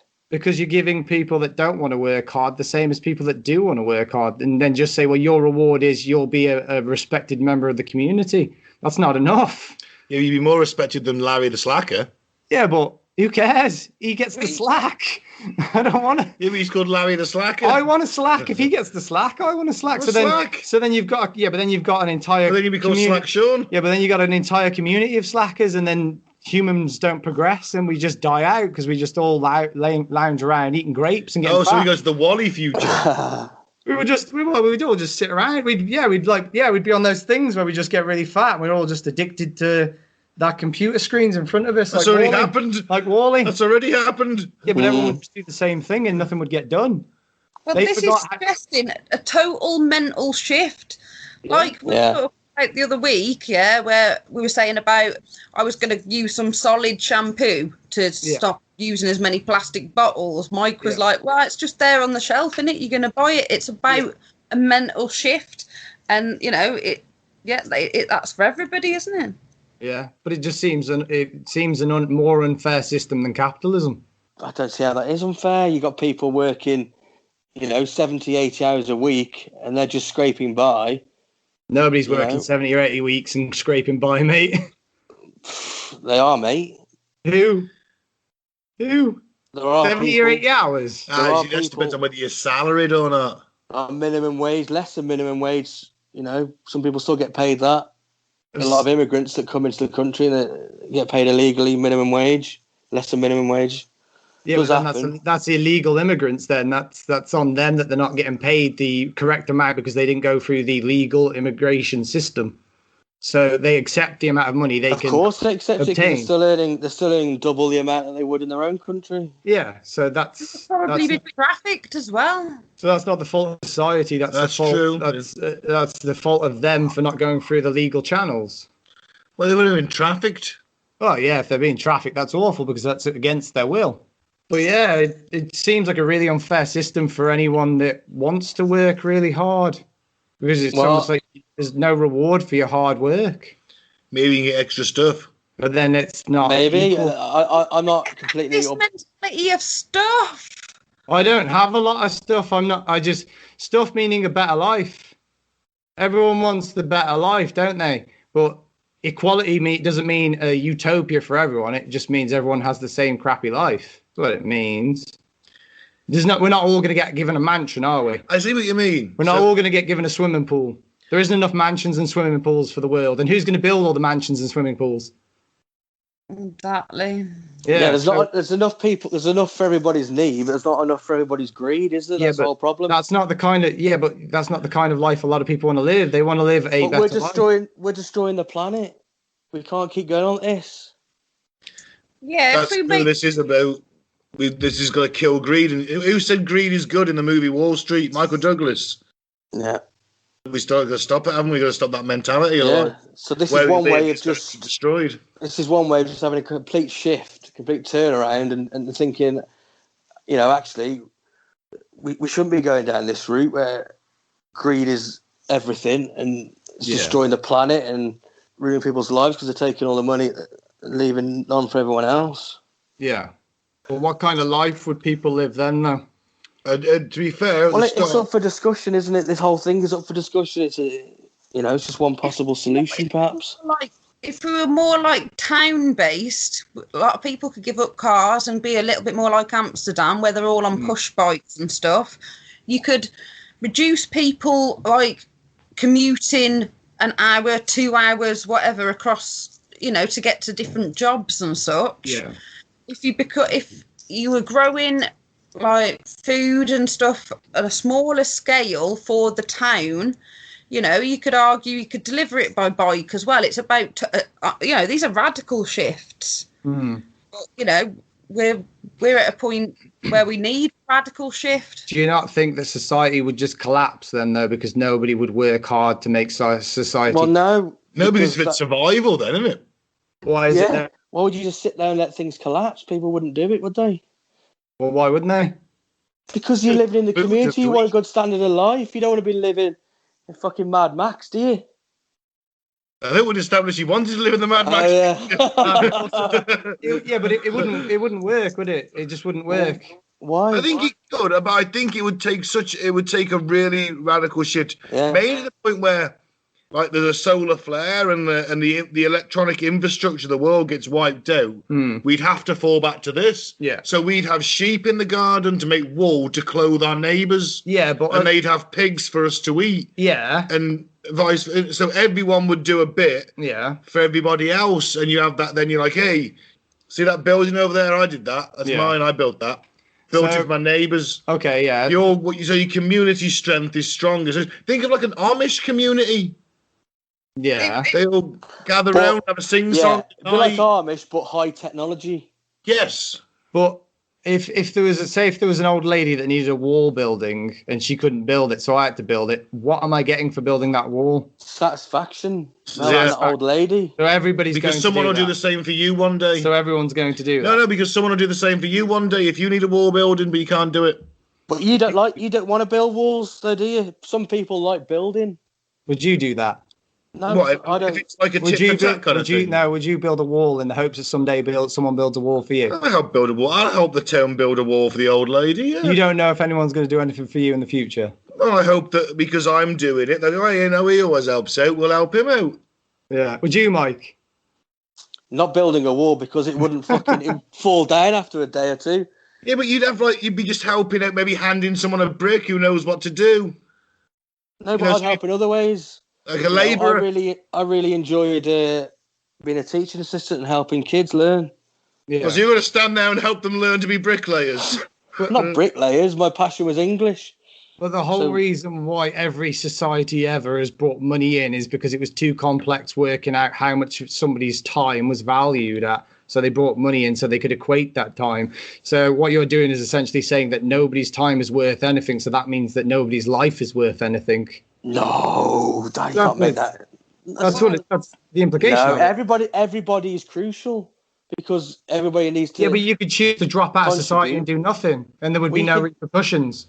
We can do that now. So everyone could do that then. So then nothing would progress.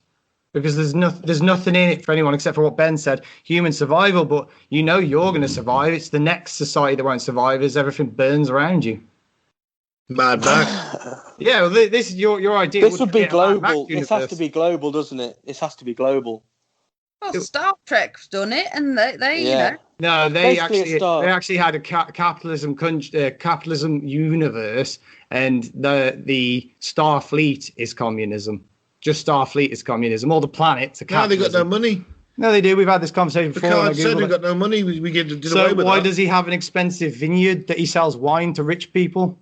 Oh, yeah. Oh yeah, because Well, every it's- planet has well, capitalism. It's just It's a a TV machine. show, in isn't it? It's got Starfleet. contradictions, isn't it? It's going to have contradictions. It's different Well, writers and different series. No, it's just Starfleet is communist and all of the planets are capitalist, World War Z. and they just trade with all the they just give their service is them to the planets. That's all it is.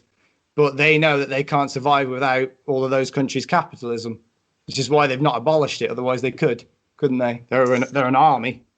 Well, I don't know. I don't know that much about Star Trek, to be fair.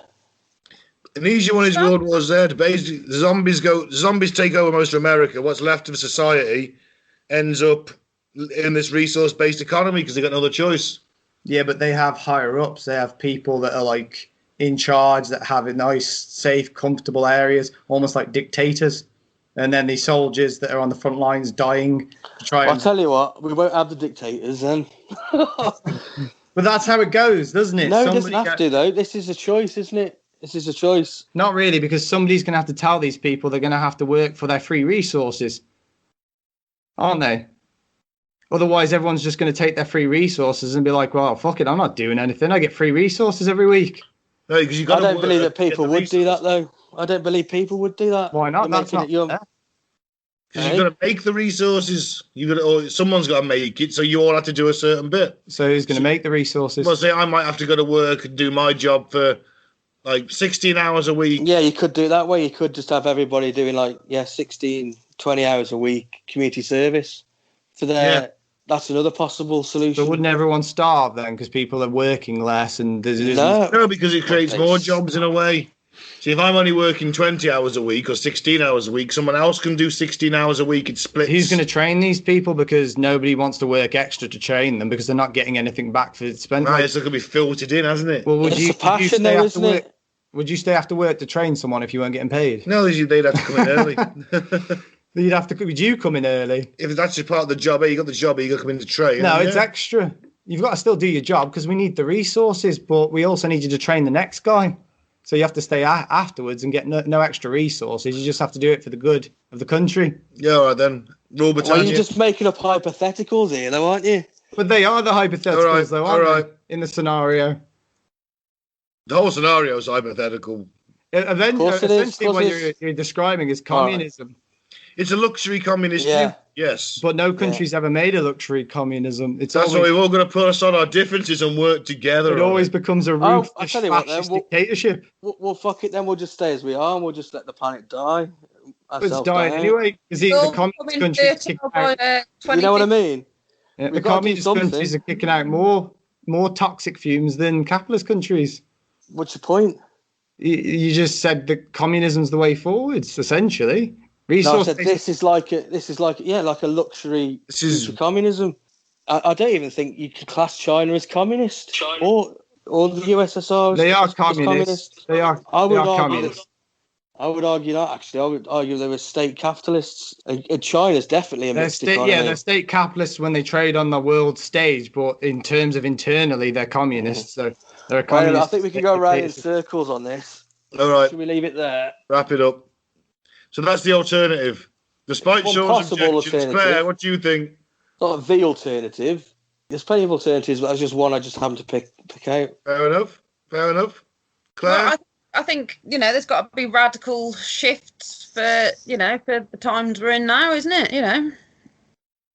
I see what you mean. I mean, I think the only way that anything's going to change, it would take a huge radical shift to get us off the system we're on there. Whether that's economically, socio-economically, or socially, or even some kind of mass event. Well, you'd have to convince everyone to give up the niceties that they like. If it's survival, if it's an alien invasion, this would be a great system. Well, yeah, that'd be fine because it would be a military system. You have to survive. It's war times, but you'd have to give up Budweiser because it's going to be state lager. Yeah, it'd just be state lager. Yeah, it's going to be shit in it. There would be no choices. It's going to be shit, but it's all I've got. Yeah. What can I do? But there would be choices, though. There would be choices. People would want to brew their own beers. Yeah, you would still have a choice. Yeah, but why would they brew their own beers? Because that's their passion. Exactly. Yeah, but you wouldn't sell it.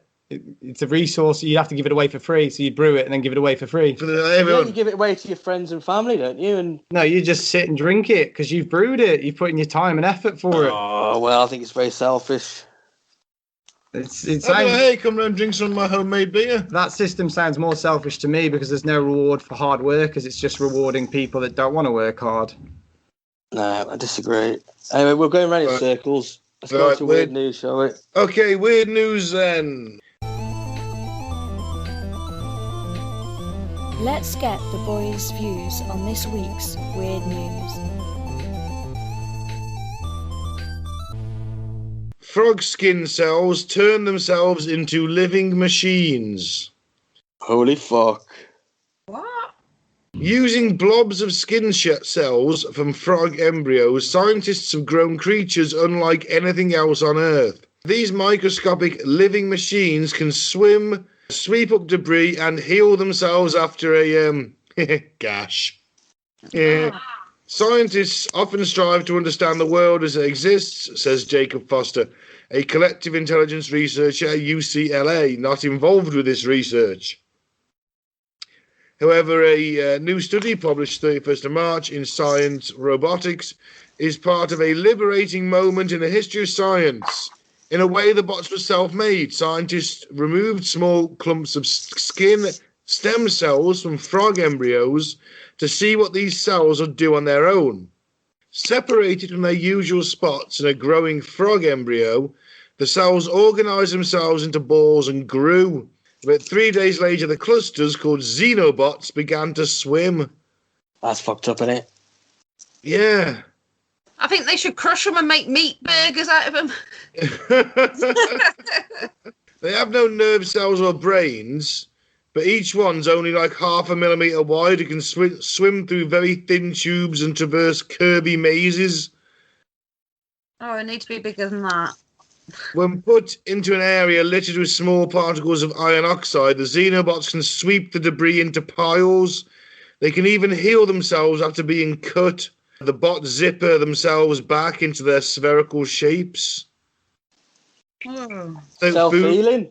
They do really interesting things if you grow them, including forming strange balloon-like shapes.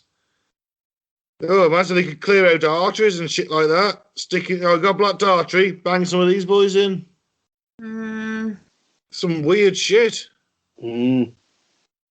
Interesting. It's like a bunch of frog cells just spontaneously got together, formed a giant ball, and went around sweeping up iron oxide. Now, is that producing new life? Well, it's got no brain. What the fuck's it doing? Why is it doing that? That's the bigger question. Don't know. What's Maybe its raison d'etre? It doesn't think, therefore it is. It's just like, oh, gotta sweep this up. maybe it's just instinct. It's Scruffy from Futurama, the janitor.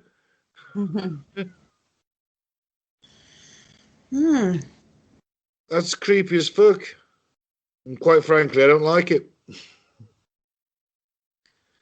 All right, what's the next one?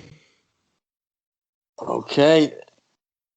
Baby born with 3 penises makes medical history. Told you not to talk about. I hadn't announced it yet. Just had a kid. No, not really. No, this is just tragic. It sounds great, doesn't it? I wonder if he comes out of all of them. Having 3 dicks. Sounds great. No, it doesn't, Claire. It's not totally operational then. Yeah, it has. They've got rid of the other 2. An Iraqi boy, no doubt, etched his name into the Phallic Hall of Fame after he was born with a whopping trio of penises. The baby boy, a Kurd from Duhok, was originally brought to the hospital by his parents when he was 3 months old due to swelling in the scrotum. However, when he arrived, doctors observed that he had some extras.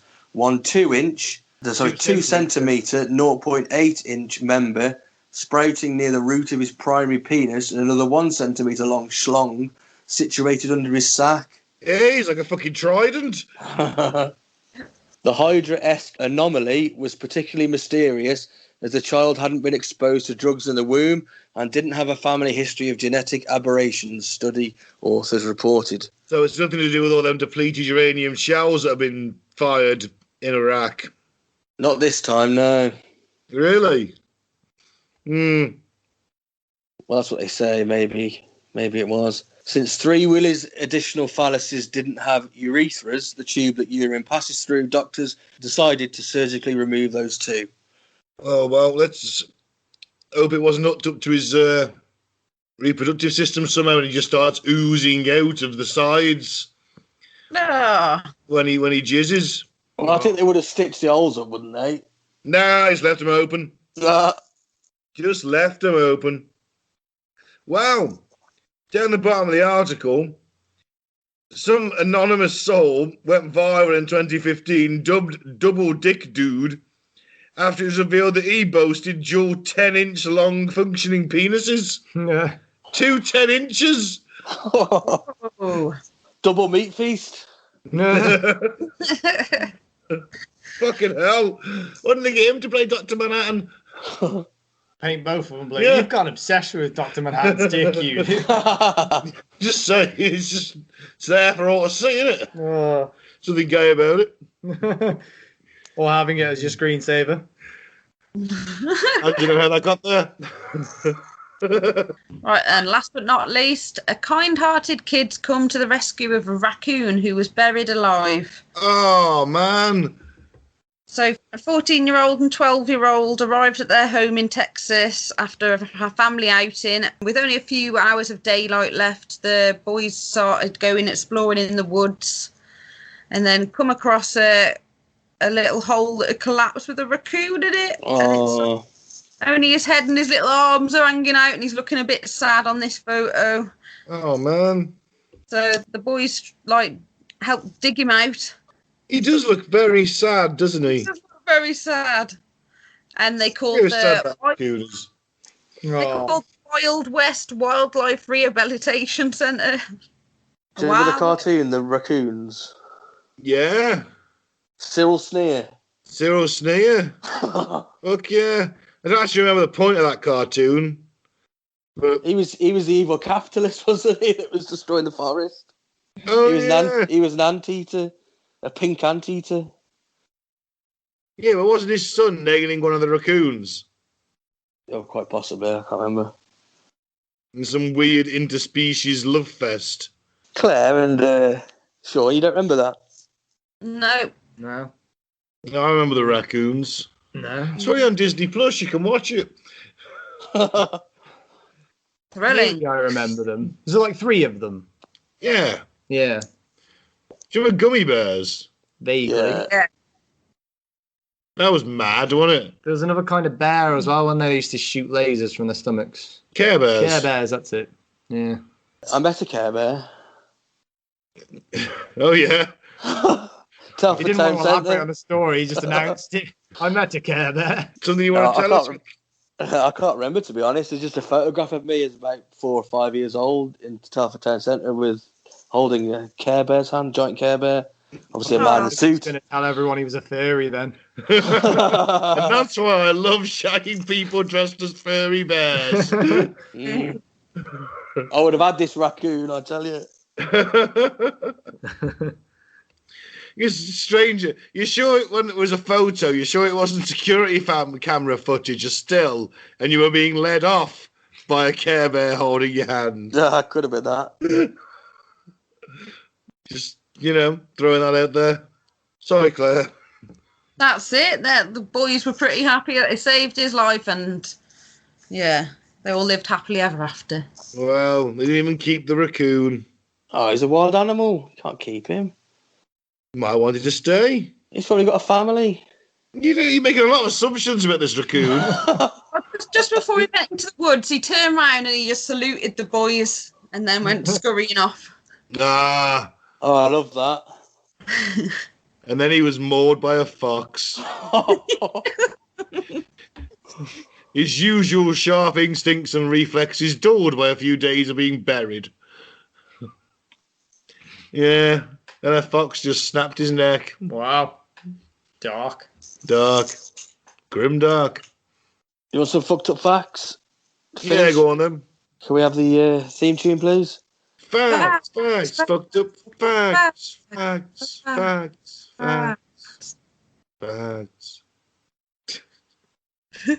Brilliant. We really need to write a theme tune. Yeah. And have more lyrics than just facts. Who was the writer behind that song? Elton John. Okay. Yeah. Would you believe it? We paid him $12 million. Yeah, we did. Thank you very much to our Patreon subscribers.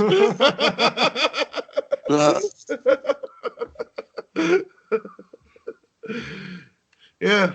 We spared no expense. Nicky Atom spared no expense. I've got a walking cane chopped to the mosquito in amber. That's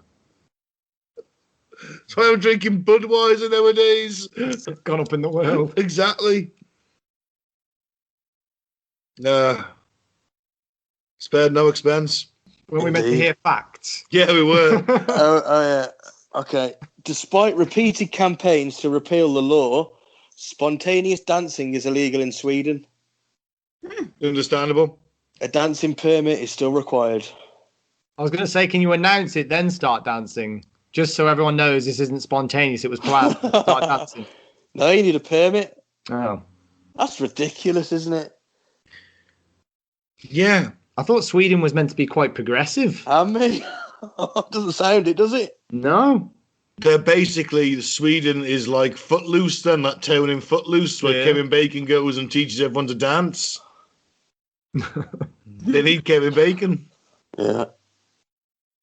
He's like, yeah, our country's great, you're just not allowed to dance. Spontaneously? So what does that mean, like when a song comes on in the club? You got to get your permit out. They have to like go. So the intro starts, and everyone like makes their way to the dance floor, and then as soon as a certain thing kicks in, then they start dancing. Instead of everyone shaking dollar bills, everyone shakes their permit as they dance. Yeah, you've got a conductor on the dance floor giving out permits. Oh yeah, tickets please. No, I imagine that it would be covered under a dancing permit, like an alcohol permit. How many days does it take to get a dancing permit? I don't know. We'll get it back to you in 3 to 5 business days. Yeah. I want to dance now, damn it. Oh, I just pause the song then. Oh, Ben, you're going to love this next fact. Okay. Smarter people drink more. Hey! Just giving him an excuse then. I know. Yeah. Is it to dull the, It's to the dull the reality? pain. Yeah. Yeah. Reality. To suppress that Yeah. existential crisis they have daily. Yeah. Yeah. Because ignorance is bliss, isn't it? Yeah. Of course, we're just too damn smart for this world. Yeah. That's what it is. Every day is a nightmare unless I'm dulled with booze. I just embrace the nightmare. Well, no, it's a nightmare like the Snyder, the Batman nightmare. Yeah. It's Where just like Superman's that. gone rogue. It's just like that. I'm dressed like Joker, you're dressed like Batman, you're like, "Ah!" shaking me. Fair enough. Sounds terrible. It does. I don't want to be wearing that much rubber in a desert. You're like, where did you put the Budweiser? That'd be the whole point of the mission, actually, just to find Budweiser. It would be. Sorry, Mike. Go on. Yeah. Okay. Okay. If you touch a raw garlic clove with your feet, you will taste garlic in your mouth about an hour later. Ooh. Who tested that out? Some French bloke, probably. Some weird guy that's like, oh, I love having garlic in between my toes. It makes me feel alive. Could have been worse. He could have stuffed up his arse. Oh. Stick a clove of garlic up your arse. You'll be tasting it all day. You'll be tasting shit in an hour. Garlic flavoured shit. Oh. Yeah. Bloody French. I'll do anything with garlic, wouldn't they? Another garlic fact. Ninjas did not eat garlic. Ah, bad breath. No, in case their quarry could smell them coming. Yeah, I think yeah. If you eat too much garlic, you can smell by sweating as well. yeah. Not if he's Prince Andrew. He doesn't sweat, does he? That seems like a very convenient thing to have at the right time, doesn't it? It does. It I does. hate it. I hate the smell of it. My ex used to eat garlic mayonnaise on everything. Oh, breath always stinking of garlic. Hate it. You burn your balls. Did he what? To the strand of the garlic mayonnaise into your testicles. I don't think she was squirting it on him. Well, I thought maybe when, you know. He did say she ate everything with garlic. Yeah. Moving on. That's a yes. A yes on the ball burning. Yeah, no comment always means a yes. An owl can hear a mouse stepping on a twig from 75 feet away. The fuck is this, the Predator? Just an owl with a predator mask on. A little laser on his shoulder. Oh, how awesome would that be? The mouse is just like, fuck. The Predator chased me after 12 seconds. All you see is my back aching and my knee hurting. Just a thermal image of a guy bending over, panting really hard, holding his knee. Yeah, fucking hell. We'd be predator fodder now, fucking after lockdown. Yeah, if a team of Predators turns up, I am not going to do well. Yeah, it's fine. I've just got to outrun you. As long as I can outrun you, it'll be fine.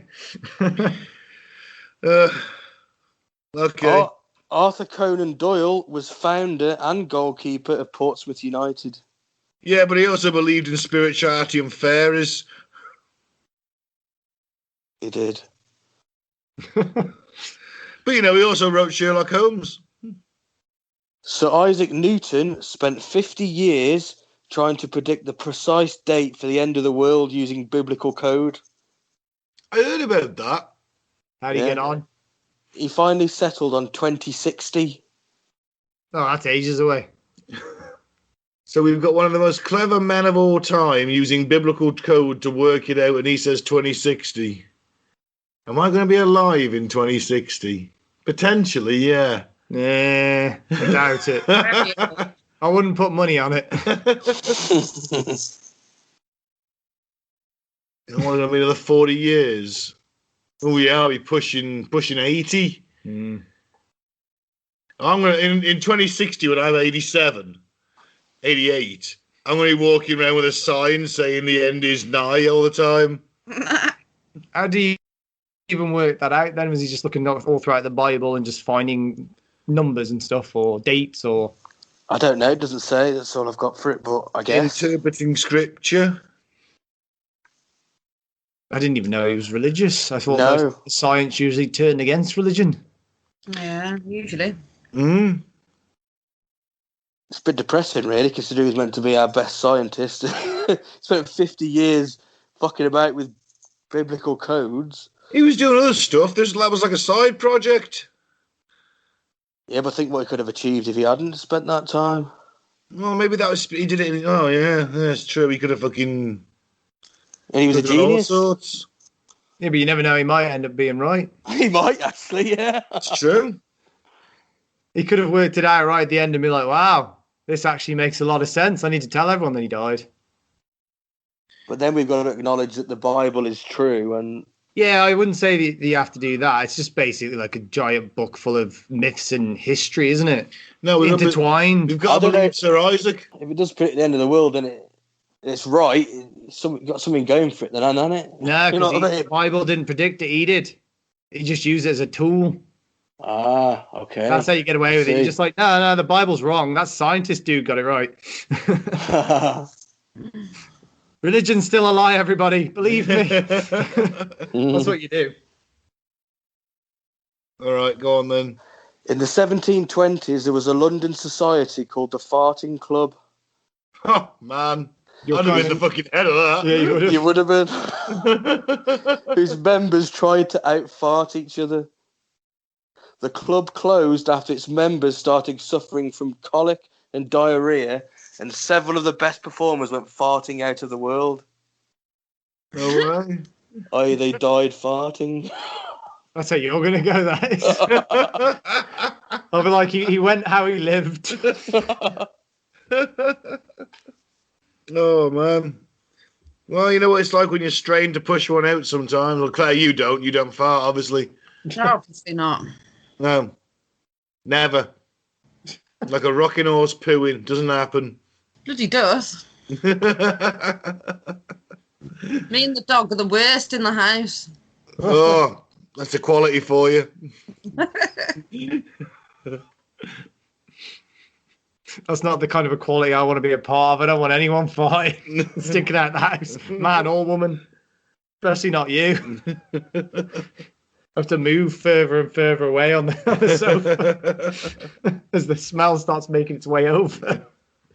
You know what you're missing? Just take deep breaths. It'll soon go. How many more, Mike? Yeah, we'll finish last one. The first fossil of a dinosaur's butthole has been discovered. A dinosaur's butthole? Yeah. They have a butt plate. The fossilized butthole of a dinosaur has been discovered. Wow. The lead scientist on the team described it as unique and perfect. What? If it's the only one they found, how does he know it's perfect? Well, he's just looked at it and gone, my, that's a unique and perfect butthole. He's obviously spent a lot of time staring at buttholes. Yeah. Aren't we just all in search of that one unique butthole? I want a transient butthole. What, it just gets up and walks off? No, it just appears when you need it and then disappears. Like a jellyfish.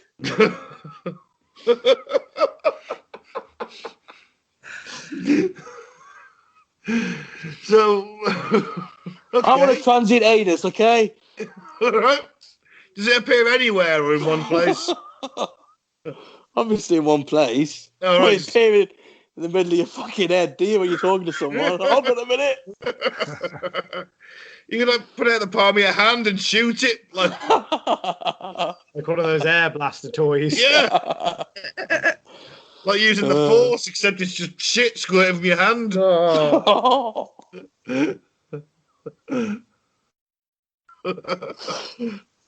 They will tremble before shit man Exactly. and his transient anus. Scatman. Scatman. Beep-bop-bop-bop-bop. Beep-bop-bop-bop-bop. Exactly, Scatman. Scatman John. At least then he could say, what's the S for? And you go, Scatman. Rather than... No, he wouldn't say, would he? The anus would just appear and squirt shit in your face. Would he fly using his own diarrhea through the palm of his hands and the bottom of his feet? His own flatulence? Yeah. Of course. Keep feeding him sprouts. It's his weakness if he doesn't have sprouts. No, that's his strength. Yeah, he needs more. He needs to be hocked up on sprouts all the time. You need to block him up with porridge. Well, either way, look out for that forthcoming comic, Scatman. I'd say that's the end of the show. So thank you very much for listening. I've been Ben. Don't drink the Flavour Aid. Don't join a cult unless it's ours. I've been Mike. Thanks for listening. Peace out. May the force be with you. And I've been Claire. Thanks for listening. Keep an open mind, but not so open that it dribbles out your ears. And I've been Sean. Thanks for listening. Don't be a dick. And follow us on all the social medias. Yes, oh my God, Claire, that looks like there's a giant horn thing behind you, like in that news video the other day. That news thing last week. Giant horn demon. Oh, no, it's okay. All